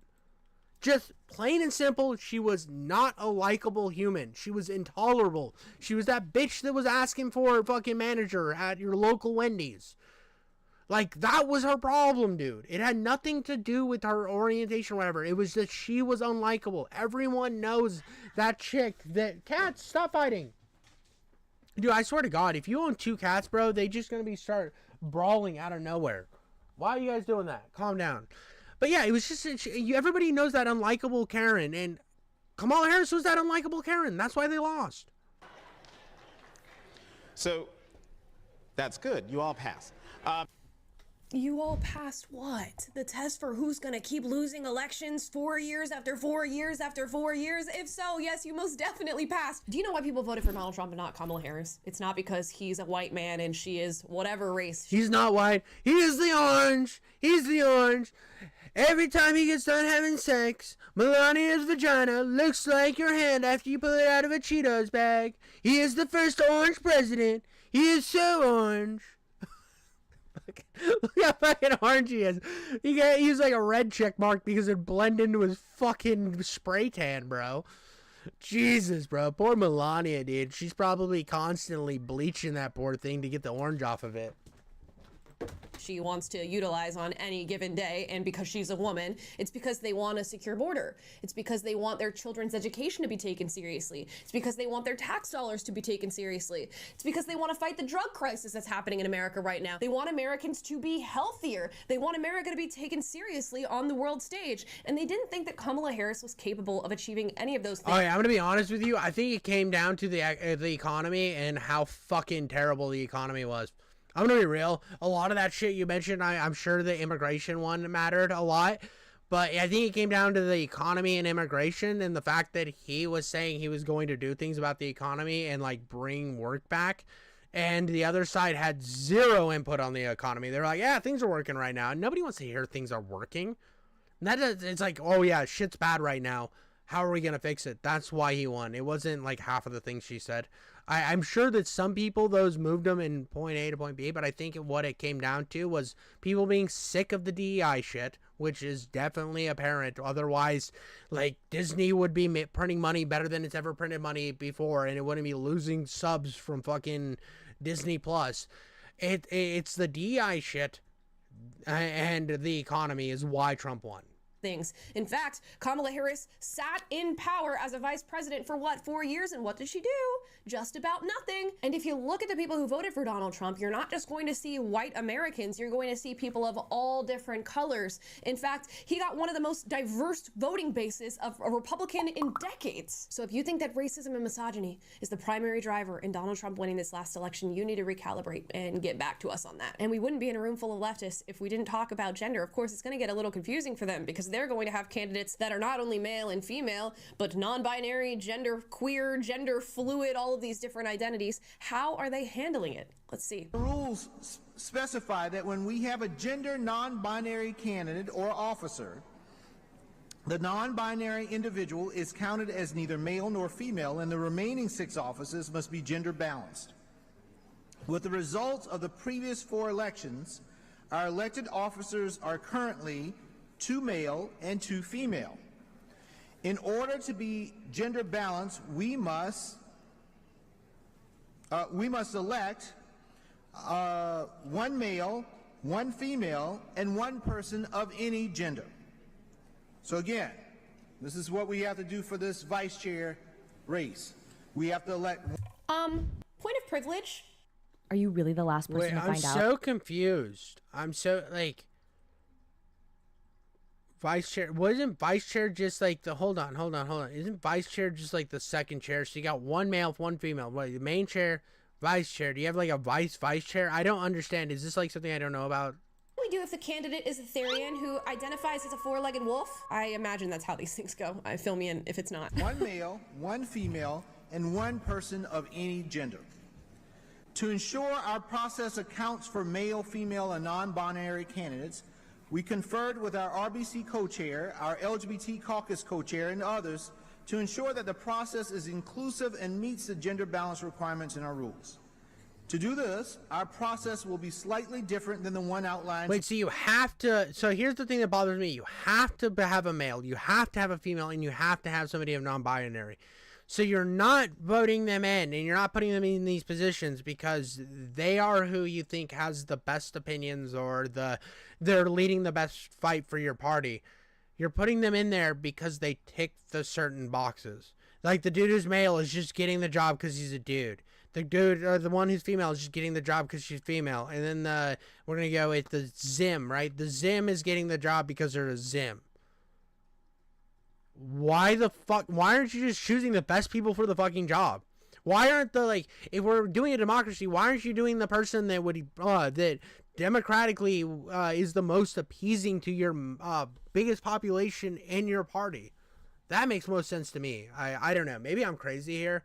I don't like just making a box and saying only this type of person can fit in this box and they're the only person who can have this job because we feel bad about existing or something. I don't know. What the fuck are we even doing here? To you earlier this week, but I hope you will see that in practice it is simple and transparent. The order of balloting is designed to ensure equal access to the ballot regardless of gender identity. As we must elect a candidate of any gender as well as one male and one female vice chair, we will first ask members to elect a candidate of any gender on the first ballot.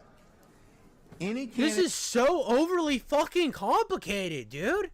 It's like, pick the people who you think will win for you. Like, who do you think has the broadest appeal? Now, for a long time, you had that guy, and you never put him up in power. My Bernie bros who were listening to me, even though I wasn't the biggest Bernie Sanders guy, I understand why people like him. You had him, and you pushed him far down because he didn't fit in your boxes. Now you're making more boxes. Next time this happens, you're going to have like a fucking fourth box, right? You're going to have a fourth box.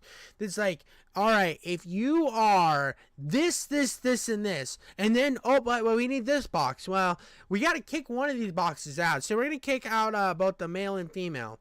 And now we're going to do if you're female and you're this. Dude, this is so complicated when you could just put in the people who are going to further your, like, you're trying...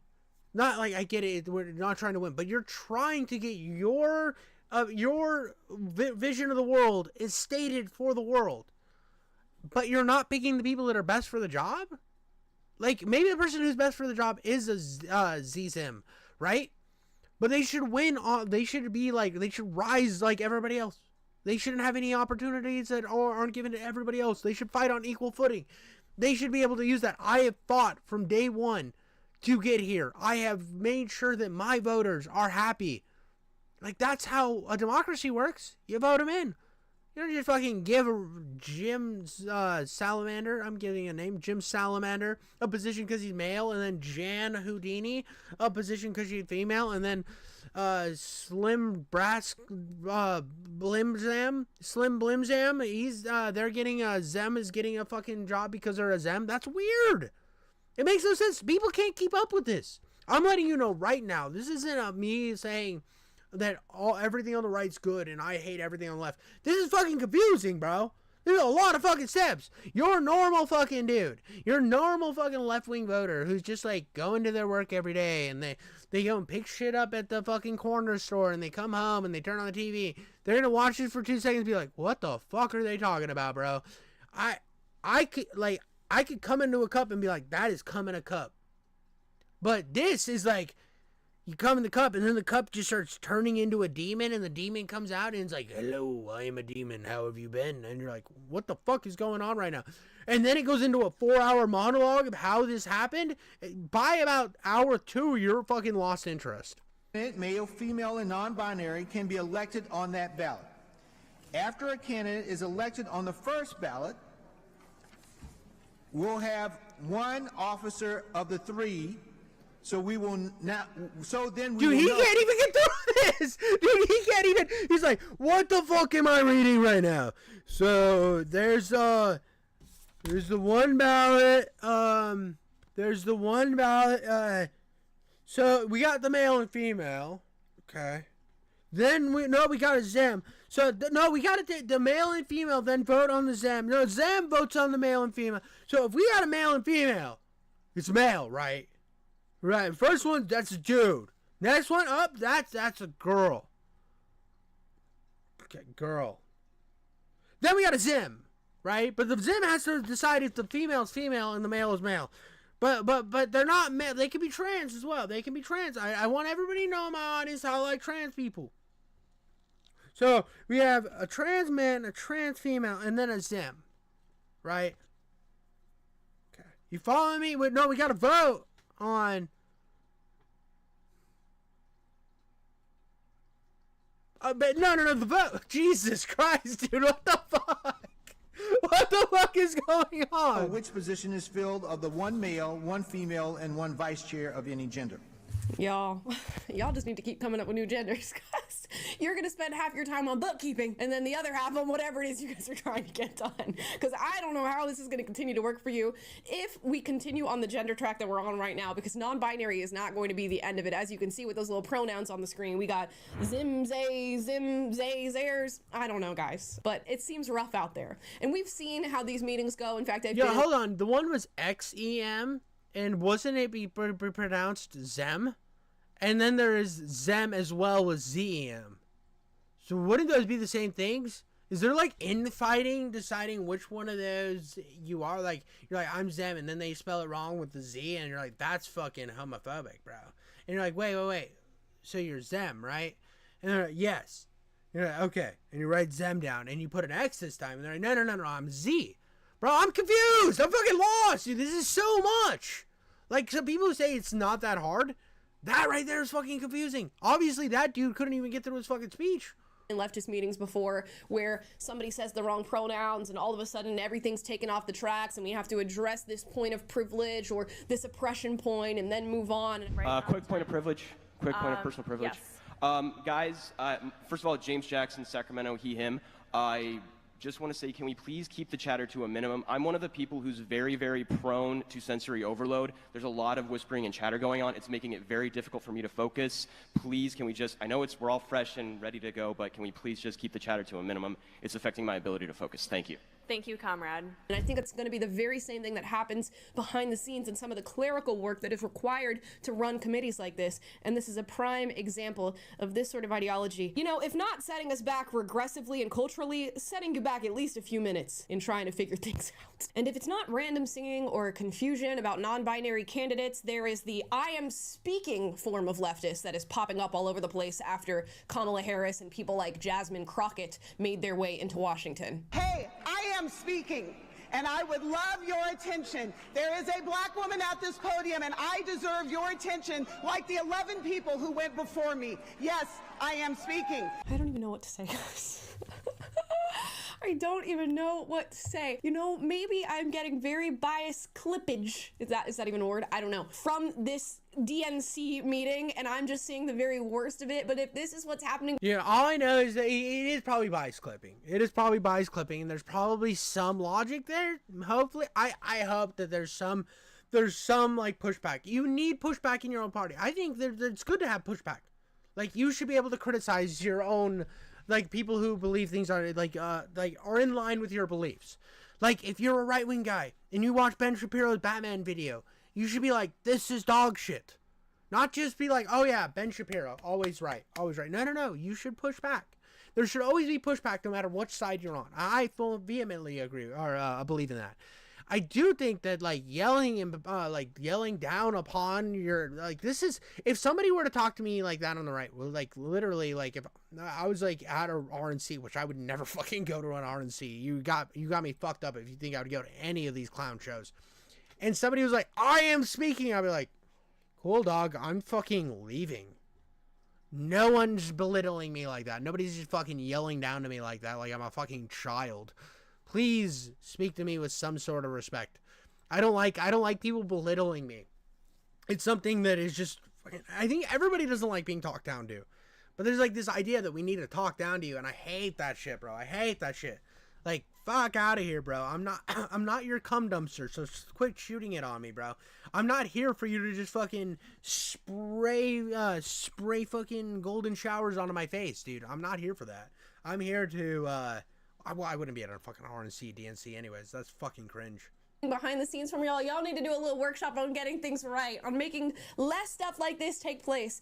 But it's because you've been infiltrated with identity politics, and it's at the very center of everything you do, that you're having conversations like this. Everything is going to be diverted down the lane of talking about identity politics and random singing and saying I'm a black woman and I need to be listened to, because you've placed your priorities in the wrong areas when it comes to the issues that you guys are focusing on. And when everybody feels marginalized all in one space, all in one time, for all different reasons, and then we mix in a little bit of intersectionality where people are trying to play their different points of privilege or disadvantage against one another. Everybody deserves the mic. Everybody deserves to have their Dude, story. this shit's so annoying. I'm not gonna lie, dude. I get so annoyed whenever I see like a streamer or something just talking about how fucking they're like a massive streamer, right? They're fucking huge, and everything's about like points of privilege, and everybody's more privileged than them. It's like, bro, you're literally a millionaire talking down to me, and I'm not making any money, right? At that, like, I right now I'm still small YouTuber, right? I haven't even hit the.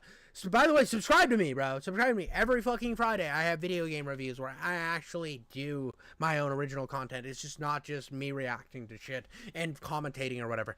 But I'm over here just like barely scratching by, and I hear these people talking down to people like, oh, well, you're privileged, you got this. It's like, motherfucker, dude, you had a yacht. You got a motherfucking Lamborghini, and you're telling me I'm privileged? Bro, what the fuck you talking about? Fucking Ludwig out here just like, oh, look at all these. I gotta be like, I'm the bad guy. Ludwig, like, fucking Hasan telling me that I'm a piece of shit? Fuck off, dude. You have like a fucking mansion, bro. You sit down with your fucking privilege, dog. Story heard. Everyone deserves to be listened to and to say, I am speaking and I'm a black woman on this stage. And you can just take the black out of that sentence and trade it out for any marginalized identity, and suddenly everybody deserves the floor. Speaking of deserving to be heard and deserving the floor, they literally talk about who deserves the floor in a land acknowledgement before they proceed into actually discussing the topics of their meeting. Welcome. The Democratic National Committee wishes to acknowledge that we gather together to state our values on lands that have been stewarded through many centuries by the ancestors and the descendants of tribal nations who have been here since time immemorial. We honor the communities native to this Dude, it's all, let's feel fucking bad all the time. Like, who the fuck wants, like, I get it. The U.S. did bad stuff back in the day, right? There was fucking bad stuff that happened. But you can't just, like, that's not a platform to run on, that the U.S. did bad stuff and we should feel bad all the time. Nobody fucking wants to vote for that? What the fuck are you talking about?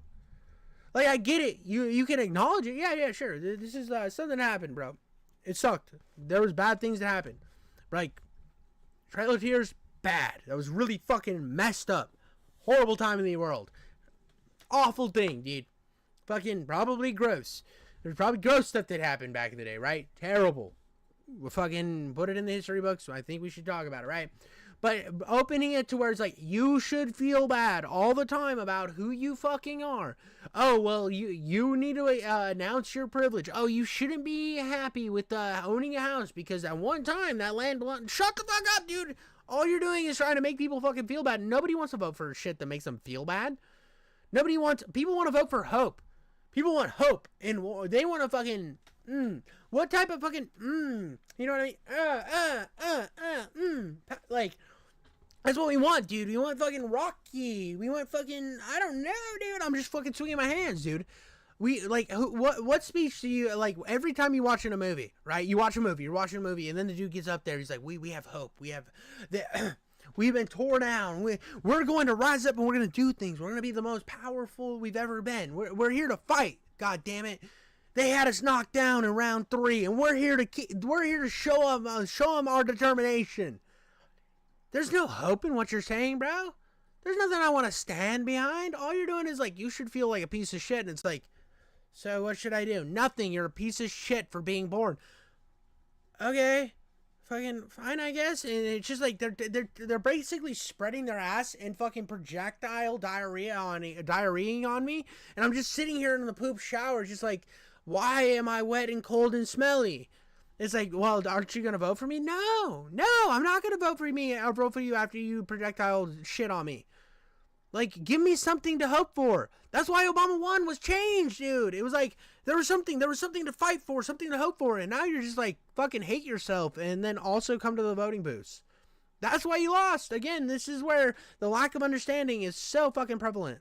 Continent and recognize that our country was built on indigenous lands and home.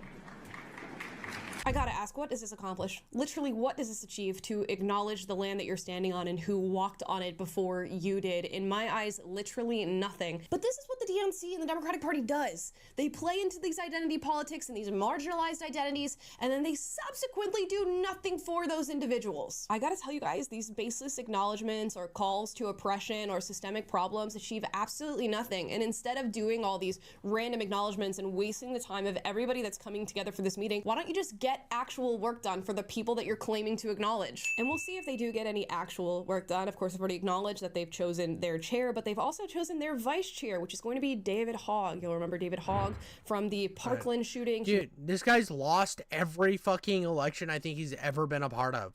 Was running around doing press hit after press hit after press hit after that tragedy took place, and now he finds himself as the vice chair of the Democratic National Committee. Let's watch a little bit of what he had to say. Are you ready to go on the offense? Yeah! Are you ready to go on the offense? Yeah! We have to win back our young people. I am the only candidate in this race for any of these positions that is under 30. We had a 20-point shift to the right of our young people. We must show our young people. Dude, I have to say, bro, I don't like David Hogg. I've never really liked David Hogg. But I do have to say, this is what you want. This is way better than everything else I've heard so far. This is like actually like go on the offensive. Fucking get shit done. Change is coming. That's good. Good. This is how you rally people. Everybody else was fucking putting me to sleep and is garbage. And honestly, dip everything else. Just fucking throw everything else away and get to this rally moment. We got to make change. We got to make things happen. Maybe fucking actually fucking fight. Like bring the fight. There is no fight right now. You guys are just fucking falling asleep. We give a damn about them, that we support them, and we invest in them. I have raised over $11 million in the past year to support the future of our party, because I don't just tweet, I don't just talk the talk, I also walk the walk and I knock the knock in doors across the country, but I'm counting on you in this moment right now. Issue of faith back. I know he said he knocks and knock, bro, but I feel like he did a lot of knocking and shit. This is the thing about him, and he didn't actually get anything done. He just kind of fucking failed, but I mean, he did try. I'll give it that he gave it a fucking valiant effort. Dude just kind of keeps showing up always, and that's impressive. Like, at least he's trying. He's done more than everybody else I've seen in this shit, even though he kind of sucks. But, like, still, like, props to him. I'm going to give him fucking props for at least giving it a fucking, like, the old Harvard try. I need your support. Please vote for me. Thank you so much. Oh, goodness. Yeah, I know the left is on this whole thing of like, who is the Joe Rogan of the left? I can guarantee you it is not David Hogg. And men out there who are, you know, maybe fence-sitting on your political positions at the moment or considering leftism, I don't just tweet. I don't just talk the talk. I also walk the talk, and I knock the knock. Does that influence you? Are you motivated? Are you gonna? I mean, it's better than literally everything else everybody said. I mean, I'm not saying that that's like, yeah, dude, that's getting me over, but like, finally, bro, finally somebody said something of fucking value. Like, Jesus, dude, everybody else was fucking putting me to sleep and like confusing the fuck out of me. Like, why? It was like so many extra steps, and he was just like, let's fucking get shit done. Good job. I will give him a fucking W there.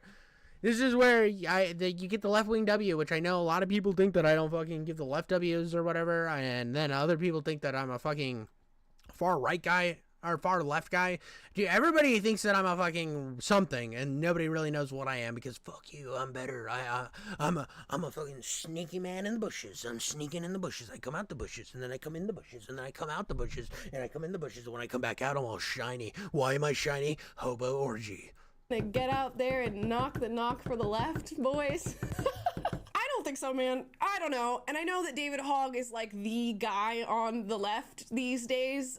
He's pretty much had his political future sealed for him ever since what happened at Parkland, which however you feel about it is how you feel about it. Let me know in the comments down below. But I'm not at all surprised by this. By the way, let me know how you feel down in the comments down below. Did you like my weird bushes orgy joke? Did you? Do you like when I watch shit like this? Or should I not watch shit like this? Because my perspective's honestly all over the place. What do do you think? What do you think? Comment down below. Imagine I'm just like fucking showering in vaginal fluid and semen, right? Just all over there. It's just fucking all over that. Just all sorts of sexual fluids on top of me. I'm swimming in it. I'm swimming in it. Michael Phelps. Let me know in the comments, dude. Hit me with a like. Subscribe to my channel, dude. We're getting so close to 1,000 subs. Do I feel as though he's going to motivate young people and show them that the left truly cares about them and men specifically, which is what the DNC needs right now? Absolutely not. But, you know, I'm willing to watch as he gives it his best knock on the door. If David Hogg knocks on my door, I don't even know that I'd be bothered to answer. Not even for the content. Guys, I hate to say it, but his speech is giving Tim Walz Jr., and I do not mean that as a compliment. We aren't going back. But I don't seriously know if the Democratic National Committee can muster up the masculinity in a man that it would require to have men move to the left. This is a genuine question that I have. And if you can think of somebody, let me know who that would be down below. Everybody always says Hasan Piker. Dude, I swear to God, if Hasan ends up getting a platform on the left, dude, I will never fucking vote left again. Maybe I will. If the DNC needs to like disavow everything that has to do with Hasan. Hasan is a fucking monster and a goblin. I think Hasan is one of the most disgusting human beings to ever live. And anybody who thinks that he's not, you're a bad person. The dude literally supports terrorism and like people getting kidnapped and horrible things done to those people. He's disgusting. He's a disgusting person. And if you find yourself a huge Hasan simp, you're a disgusting person. I don't know how in today's age you can see Hasan and not realize he's a monster. That's like somebody on the right saying, I don't understand why people hate Nick Fuentes. No, we understand why people hate Nick Fuentes. He's actually a crazy fucking racist person. Like, Hasan is the Nick Fuentes of the left, dude. If they put Hasan up here as the next fucking Joe Rogan or whatever they want to call him, he is not that. He is a fucking goblin monster. Does that work for you guys? You guys let me know who's capable of being the Joe Rogan of the left. I'll wait. Won't hold my breath, though. And those, my friends, were my most favorite moments from the Democratic National Committee election. You guys let me know how you feel about them in the comments down below. Again, I don't know how much these individuals are going to achieve with the leadership that they've chosen and the way in which they went about it, because these clips were wild. And maybe there's some equivalent things happening at the RNC, although I highly doubt it. The craziest thing we saw was, what, Hulk Hogan ripping off his shirt at their convention. Mad cringe, bro. Mad cringe, bro. Pull out fucking 87,000-year-old Hulk Hogan to rip his shirt off. Like, this will get the young voters. No, it's just wild. What are we doing? But yeah, dude, this is the thing. This is the thing that I want to say. Like, anytime anybody's watching any of these fucking political conventions or whatever, they're garbage. They're always garbage. This is like when E3 was big up. Everybody was like, oh, E3's so cringe. Anytime you get a bunch of people in a fucking building and you're trying to talk to those people, the shit gets mad cringe because you're trying to talk to that group in particular. That group in there is who you're trying to sell your shit to. And that's why the Democratic, they weren't going to say that she lost. They weren't going to say anything of value because they're trying to talk to themselves. It is a giant circle jerk off.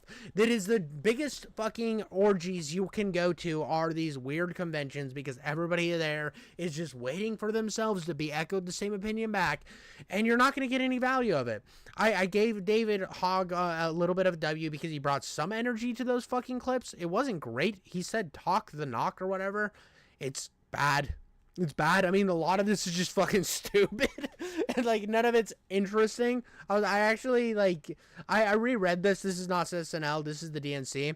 I thought maybe they were saying the SNL was doing so much fucking propaganda type shit that they were basically an arm of the DNC, which I thought that was going to be a cool video. That would be honestly a great video to make. I'm not saying that it's factual. I think it would make for interesting content, though, if somebody, like, pulled a bunch of, like, fucking weird left-wing bullshit from SNL, which I'm sure you could find. It wouldn't be that hard. I mean, they all got up on stage and apologized for the election, which is so fucking cringe. It's like, half of the people who watch you are of that party. Why are you apologizing? They fucking won. They're happy. You're just making them not want to watch your show again. But I feel like what I got here is still entertaining enough, I guess. I got super fucking confused. I was confused as the guy reading off those cards on that fucking podium. Everything was so confusing. Everything was so weird. But yeah, that's what I got for you guys today. So like, subscribe, and comment. And if you want to watch me live, I go live on YouTube sometimes. I'm a goblin. Bye.